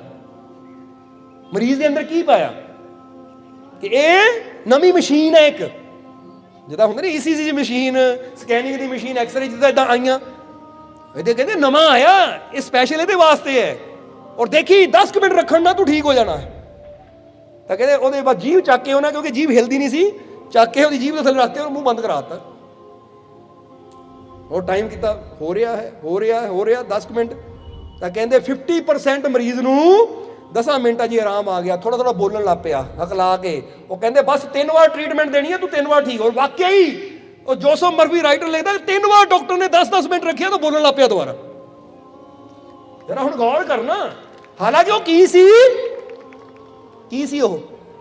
ਜੇ ਹੁਣ ਤੁਹਾਨੂੰ ਵੀ ਕੋਈ ਕਹਿ ਦੇਵੇ ਉਹ ਆ ਥਰਮਾਮੀਟਰ ਨਾ ਜੀਭ ਥੱਲੇ ਰੱਖਣ ਨਾਲ ਬੁਖਾਰ ਚਲਾ ਜਾਂਦਾ ਹੈ, ਜੇ ਪਤਾ ਹੀ ਨਾ ਹੋਵੇ ਕੰਮ ਕੀ ਕਰਦਾ ਹੈ, ਤੁਸੀਂ ਸੋਚਣਾ ਰੱਖ ਲਿਆ, ਹਾਂ ਹੁਣ ਜਾ ਰਿਹਾ ਹੋ ਗਿਆ ਠੀਕ ਮੈਂ, ਕਿਉਂਕਿ ਦਵਾਈ ਘੱਟ ਤਾਂ ਬੰਦੇ ਦਾ ਵਿਸ਼ਵਾਸ ਜ਼ਿਆਦਾ ਬੰਦੇ ਨੂੰ ਜਲਦੀ ਠੀਕ ਕਰਦਾ ਹੈ। ਹੁਣ ਅਸੀਂ ਇੱਥੇ ਦੱਸਣਾ ਚਾਹੁੰਦੇ ਕਿ ਰਾਈਟਰ ਲਿਖਦਾ ਹੈ ਕਿ ਜੇ ਇੱਕ ਡਾਕਟਰ ਉਸ ਮਰੀਜ਼ ਅੰਦਰ ਥਰਮਾਮੀਟਰ ਤੇ ਵਿਸ਼ਵਾਸ ਪੈਦਾ ਕਰਕੇ ਕਿ ਠੀਕ ਕਰਨ ਵਾਲੀ ਮਸ਼ੀਨ ਹੈ ਭਾਈ, ਹਾਲਾਂਕਿ ਥਰਮਾਮੀਟਰ 'ਚ ਕੁਝ ਵੀ ਨਹੀਂ ਹੈ, ਕੋਈ ਠੀਕ ਕਰਨ ਵਾਲਾ ਗੁਣ ਨਹੀਂ ਹੈ ਉਹਦੇ ਅੰਦਰ, ਪਰ ਜੇ ਇੱਕ ਡਾਕਟਰ ਮਰੀਜ਼ ਨੂੰ ਕਹਿੰਦਾ ਹੈ ਕਿ ਇਹ ਮਸ਼ੀਨ ਹੈ, ਥਰਮਾਮੀਟਰ ਨੂੰ ਠੀਕ ਕਰਨ ਵਾਲੀ ਤਾਕਤ ਇਹਦੇ ਅੰਦਰ ਹੈ, ਉਹ ਉੱਤੇ ਯਕੀਨ ਕਰਕੇ 30 ਮਿੰਟਾਂ 'ਚ ਠੀਕ ਹੋ ਸਕਦਾ ਹੈ, ਤਾਂ ਪਿਆਰਿਆ ਤੂੰ ਤਾਂ ਉਹ ਸ਼ਕਤੀ ਤੇ ਯਕੀਨ ਕਰਨਾ ਜੋ ਕਰ ਹੀ ਸਭ ਕੁਝ ਰਹੀ ਹੈ, ਉਹ ਪ੍ਰਮਾਤਮਾ ਤੇ ਯਕੀਨ ਕਰਨਾ ਹੈ ਜੋ ਚਲਾ ਰਿਹਾ ਸਾਰੀ ਦੁਨੀਆ ਨੂੰ, ਕਿਉਂਕਿ ਥਰਮਾਮੀਟਰ ਤਾਂ ਬੇਜਾਨ ਕੁਝ ਨਹੀਂ ਕਰਦਾ, ਪਰ ਸਾਡਾ ਮਾਲਿਕ ਤਾਂ ਉਹ ਪ੍ਰਮਾਤਮਾ ਪ੍ਰਭੂ ਤਾਂ ਸਭ ਨੂੰ ਚਲਾ ਰਿਹਾ ਹੈ, ਸਭ ਨੂੰ ਜੀਵਨ ਦੇ ਰਿਹਾ, ਉਹ ਤਾਂ ਹੈ ਹੀ ਸ਼ਕਤੀਸ਼ਾਲੀ। ਜੇ ਥਰਮਾਮੀਟਰ ਤੇ ਯਕੀਨ ਨਾਲ ਮਰੀਜ਼ ਠੀਕ ਹੋ ਸਕਦਾ ਤਾਂ ਆਪਣੇ ਰੱਬ ਤੇ ਯਕੀਨ ਨਾਲ ਤੈਨੂੰ ਕੀ ਨਹੀਂ ਮਿਲ ਸਕਦਾ? ਬੋਲੋ ਸਮਝਦੇ ਹੋ ਕਿ ਨਹੀਂ? ਇਸ ਲਈ ਅੱਜ ਤੋਂ ਕੀ ਕਰਨਾ ਹੈ? ਹਰ ਮੁਸ਼ਕਿਲ ਦਾ ਹੱਲ ਹੋ ਜਾਂਦਾ ਜਦੋਂ ਅਸੀਂ ਆਪਣੇ ਮਾਲਿਕ ਤੇ ਵਿਸ਼ਵਾਸ ਕਰਨਾ ਸ਼ੁਰੂ ਕਰ ਦਿੰਦੇ ਆ, ਆਪਣੇ ਮਾਲਿਕ ਤੇ ਭਰੋਸਾ ਰੱਖਣਾ ਸ਼ੁਰੂ ਕਰ ਦਿੰਦੇ ਆ ਕਿ ਮੇਰੇ ਹਰ ਦੁੱਖ ਦਾ ਅੰਤ ਹੋਏਗਾ, ਮੇਰੀ ਹਰ ਪਰੇਸ਼ਾਨੀ ਦਾ ਹੱਲ ਹੋਏਗਾ, ਕਿਉਂਕਿ ਮੇਰਾ ਮਾਲਿਕ ਮੇਰੇ। ਇਸ ਲਈ ਆਪਣੇ ਆਪ ਨੂੰ ਕਮਜ਼ੋਰ ਸਮਝਣਾ ਅੱਜ ਤੋਂ ਬੰਦ ਕਰ ਦਿਓ, ਕਿਉਂਕਿ ਫਿਰ ਕਹਾਂਗੇ ਕਿ ਆਪਣੇ ਆਪ ਨੂੰ ਕਮਜ਼ੋਰ ਸਮਝਣਾ ਸਭ ਤੋਂ ਬੜਾ ਪਾਪ ਹੈ। ਵਿਵੇਕਾਨੰਦ ਵੀ ਕਹਿੰਦੇ ਆ ਕਿ ਸਭ ਤੋਂ ਬੜਾ ਪਾਪ ਹੈ ਆਪਣੇ ਆਪ ਨੂੰ ਕਮਜ਼ੋਰ ਸਮਝਣਾ। ਹੁਣ ਅਸੀਂ ਕਹਾਂਗੇ ਕਿਉਂ ਪਾਪ ਹੈ? ਕਿਉਂਕਿ ਜਦੋਂ ਅਸੀਂ ਆਪਣੇ ਆਪ ਨੂੰ ਕਮਜ਼ੋਰ ਸਮਝਦੇ ਹਾਂ ਤੇ ਅਸੀਂ ਆਪਣੇ ਅੰਦਰ ਬੈਠੇ ਪਰਮਾਤਮਾ ਨੂੰ ਕਮਜ਼ੋਰ ਕਰ ਦਿੰਦੇ ਹਾਂ। ਔਰ ਜਦੋਂ ਕਿਸੇ ਸ਼ਕਤੀਸ਼ਾਲੀ ਨੂੰ ਕਮਜ਼ੋਰ ਕਹਿਣਾ ਹੈ, ਹੁਣ ਤੁਸੀਂ ਕਹਿ ਦਿਓ ਕਿਸੇ ਅਫਸਰ ਨੂੰ, ਫਰਜ਼ ਕਰੋ ਥਾਣੇ ਜਾ ਕੇ ਐਸਐਚਓ ਬੈਠਾ ਨਾ ਆਪਣੀ ਕੁਰਸੀ ਤੇ, ਲੈ ਉਹ ਤਾਂ ਨਿੱਕਾ ਜਿਹਾ ਮਾਮੂਲੀ ਜਿਹਾ ਬੰਦਾ ਹੈ, ਫਿਰ ਦੇਖੋ ਕੀ ਬਣਦਾ ਤੁਹਾਡਾ। ਨਾ ਵੀ ਕੋਈ ਚਾਰਜ ਹੋਇਆ ਨਾ, ਚਾਰਜ ਲਾ ਕੇ ਚੱਕ ਕੇ ਕਰ ਦੇਣਾ ਬੰਦ, ਕਿਹੜਾ ਪਾਓ ਇਹਦੇ ਸਿਰ ਕੋਈ ਕੇਸ ਹੈ? ਮੈਨੂੰ ਕਮਜ਼ੋਰ ਸਮਝਦਾ, ਦੱਸਾਂ ਇਹਨੂੰ ਮੇਰੀ ਤਾਕਤ ਕੀ ਹੈ? ਕਿਉਂਕਿ ਕਿਸੇ ਸ਼ਕਤੀਸ਼ਾਲੀ ਨੂੰ ਕਮਜ਼ੋਰ ਸਮਝਣਾ ਉਹਦਾ ਅਪਮਾਨ ਹੈ ਜਾਂ ਨਹੀਂ? ਜਵਾਬ ਦੇਣਾ ਸਾਨੂੰ। ਜਦੋਂ ਅਸੀਂ ਕਿਸੇ ਸ਼ਕਤੀਸ਼ਾਲੀ ਨੂੰ ਕਮਜ਼ੋਰ ਕਹਿੰਦੇ ਆ ਤਾਂ ਅਸੀਂ ਉਹਦੀ ਬੇਇੱਜ਼ਤੀ ਕਰਦੇ ਆ। ਤਾਂ ਜ਼ਰਾ ਸੋਚੋ, ਸਰਵ ਸ਼ਕਤੀਸ਼ਾਲੀ ਪਰਮਾਤਮਾ ਜੋ ਸਾਡੇ ਅੰਦਰ ਬੈਠਾ ਹੈ, ਜੋ ਅਸੰਭਵ ਨੂੰ ਸੰਭਵ ਕਰਨ ਦੀ ਸ਼ਕਤੀ ਰੱਖਦਾ ਹੈ, ਤੁਹਾਡੇ ਸਭ ਦੇ ਅੰਦਰ ਉਹ ਤਾਕਤ ਬੈਠੀ ਹੈ। ਜਦੋਂ ਤੁਸੀਂ ਆਪਣੇ ਆਪ ਨੂੰ ਕਹਿੰਦੇ ਹੋ ਮੈਂ ਕਮਜ਼ੋਰ, ਮੈਂ ਇਦਾਂ, ਮੈਂ ਉਦਾਂ, ਤੁਸੀਂ ਮੁਸੀਬਤਾਂ ਤੋਂ, ਪਰੇਸ਼ਾਨੀਆਂ ਤੋਂ, ਤਕਲੀਫਾਂ ਤੋਂ ਹਾਰ ਮੰਨ ਕੇ ਬਹਿ ਜਾਂਦੇ ਹੋ, ਤਾਂ ਇਹ ਅਪਮਾਨ ਕਿਹਦਾ ਕਰ ਰਹੇ ਹੋ? ਆਪਣੇ ਅੰਦਰ ਬੈਠੀ ਉਹ ਤਾਕਤ ਦਾ, ਜੋ ਕਿ ਸਰਵ ਸ਼ਕਤੀਸ਼ਾਲੀ ਹੈ। ਇਸ ਲਈ ਆਪਣੇ ਰੱਬ ਦਾ ਅਪਮਾਨ ਨਾ ਕਰੋ, ਆਪਣੇ ਆਪ ਤੇ ਯਕੀਨ ਕਰੋ, ਆਪਣੇ ਆਪ ਤੇ ਬਲੀਵ ਕਰੋ, ਵਿਸ਼ਵਾਸ ਕਰਨਾ ਸ਼ੁਰੂ ਕਰੋ ਕਿ ਮੇਰੇ ਅੰਦਰ ਸਭ ਤੋਂ ਬੜੀ ਸ਼ਕਤੀ ਬੈਠੀ ਹੈ, ਔਰ ਜੇ ਉਹ ਮੇਰੇ ਅੰਦਰ ਹੈ ਤਾਂ ਮੈਂ ਕਮਜ਼ੋਰ ਨਹੀਂ ਹਾਂ। ਮੈਂ ਹਰ ਮੁਸ਼ਕਿਲ ਦਾ ਸਾਹਮਣਾ ਕਰਨ ਨੂੰ ਤਿਆਰ ਹਾਂ, ਹਰ ਪਰੇਸ਼ਾਨੀ ਦਾ ਸਾਹਮਣਾ ਕਰਨ ਨੂੰ ਤਿਆਰ ਹਾਂ। ਕਿਉਂਕਿ ਫਿਰ ਇੱਥੇ ਕਵਾਂਗੇ ਕਿ ਜਿੱਦਾਂ ਦੱਸੇ ਨਾ, ਅੱਗ 'ਚ ਪੈ ਕੇ ਹੀ ਸੋਨਾ ਨਿਖਰਦਾ ਹੈ। ਇਸ ਲਈ ਆਂਧੀਆਂ ਵੀ ਆਣ ਨਾ, ਤੂਫਾਨ ਵੀ ਆਣ, ਤਾਂ ਡਰਨ ਦੀ ਲੋੜ ਨਹੀਂ ਹੈ, ਕਿਉਂਕਿ ਤੂਫਾਨਾਂ ਨੂੰ ਪੈਦਾ ਕਰਨ ਵਾਲਾ ਉਹ ਤਾਂ ਤੁਹਾਡੇ ਅੰਦਰ ਬੈਠਾ ਹੈ। ਔਰ ਜਿਹਨੇ ਪੈਦਾ ਕੀਤਾ ਫਿਰ ਉਹ ਜ਼ਿਆਦਾ ਸ਼ਕਤੀਸ਼ਾਲੀ ਹੈ। ਫਿਰ ਤੂਫਾਨ, ਹਨੇਰੀਆਂ ਤੁਹਾਡਾ ਕੀ ਵਿਗਾੜ ਸਕਦੀਆਂ ਹੈ? ਕਈ ਵਾਰ ਬੰਦਾ ਕਹਿੰਦਾ ਗ੍ਰਹਿ ਨਾ ਮੇਰਾ ਕੁਝ ਵਿਗਾੜ ਦੇਣ, ਉਹ ਗ੍ਰਹਿਾਂ ਨੂੰ ਬਣਾਉਣ ਵਾਲੀ ਸ਼ਕਤੀ ਤੇਰੇ ਅੰਦਰ ਹੈ, ਤੂੰ ਗ੍ਰਹਿਾਂ ਤੋਂ ਡਰੀ ਜਾਂਦਾ ਹੈ।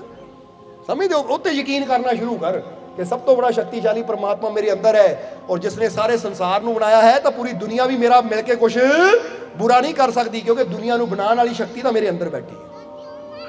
ਤਾਂ ਹੀ ਤਾਂ ਅਸੀਂ ਇੱਕ ਗੱਲ ਕਹੀ ਦੀ ਹੈ कि मैं अपना अंदाज सबसे जुदा रखता हूं, लोग ढूंढते हैं मंदिर मस्जिद में, मैं अपने दिल में खुदा रखता हूं। कि लोग मंदिर मस्जिद च लभदे है तो परमात्मा तो साडे अंदर है। जो इत्थों झलक मिल जाती है ना तो बंदे नूं पता लग जाता है मैं कमजोर नहीं है। इसलिए अज तो अपने आप नूं कमजोर नहीं समझना, तुसीं शक्तिशाली हो, क्योंकि शक्तिशाली परमात्मा तुहाडे अंदर है। मेहनत करो, अच्छे बनो, मैडिटेशन करो, ध्यान नाल जुड़ो ताकि तुसीं अपनी शक्तियां नूं जान सको और उन्हां शक्तियां दा पूरा लाभ लै सको।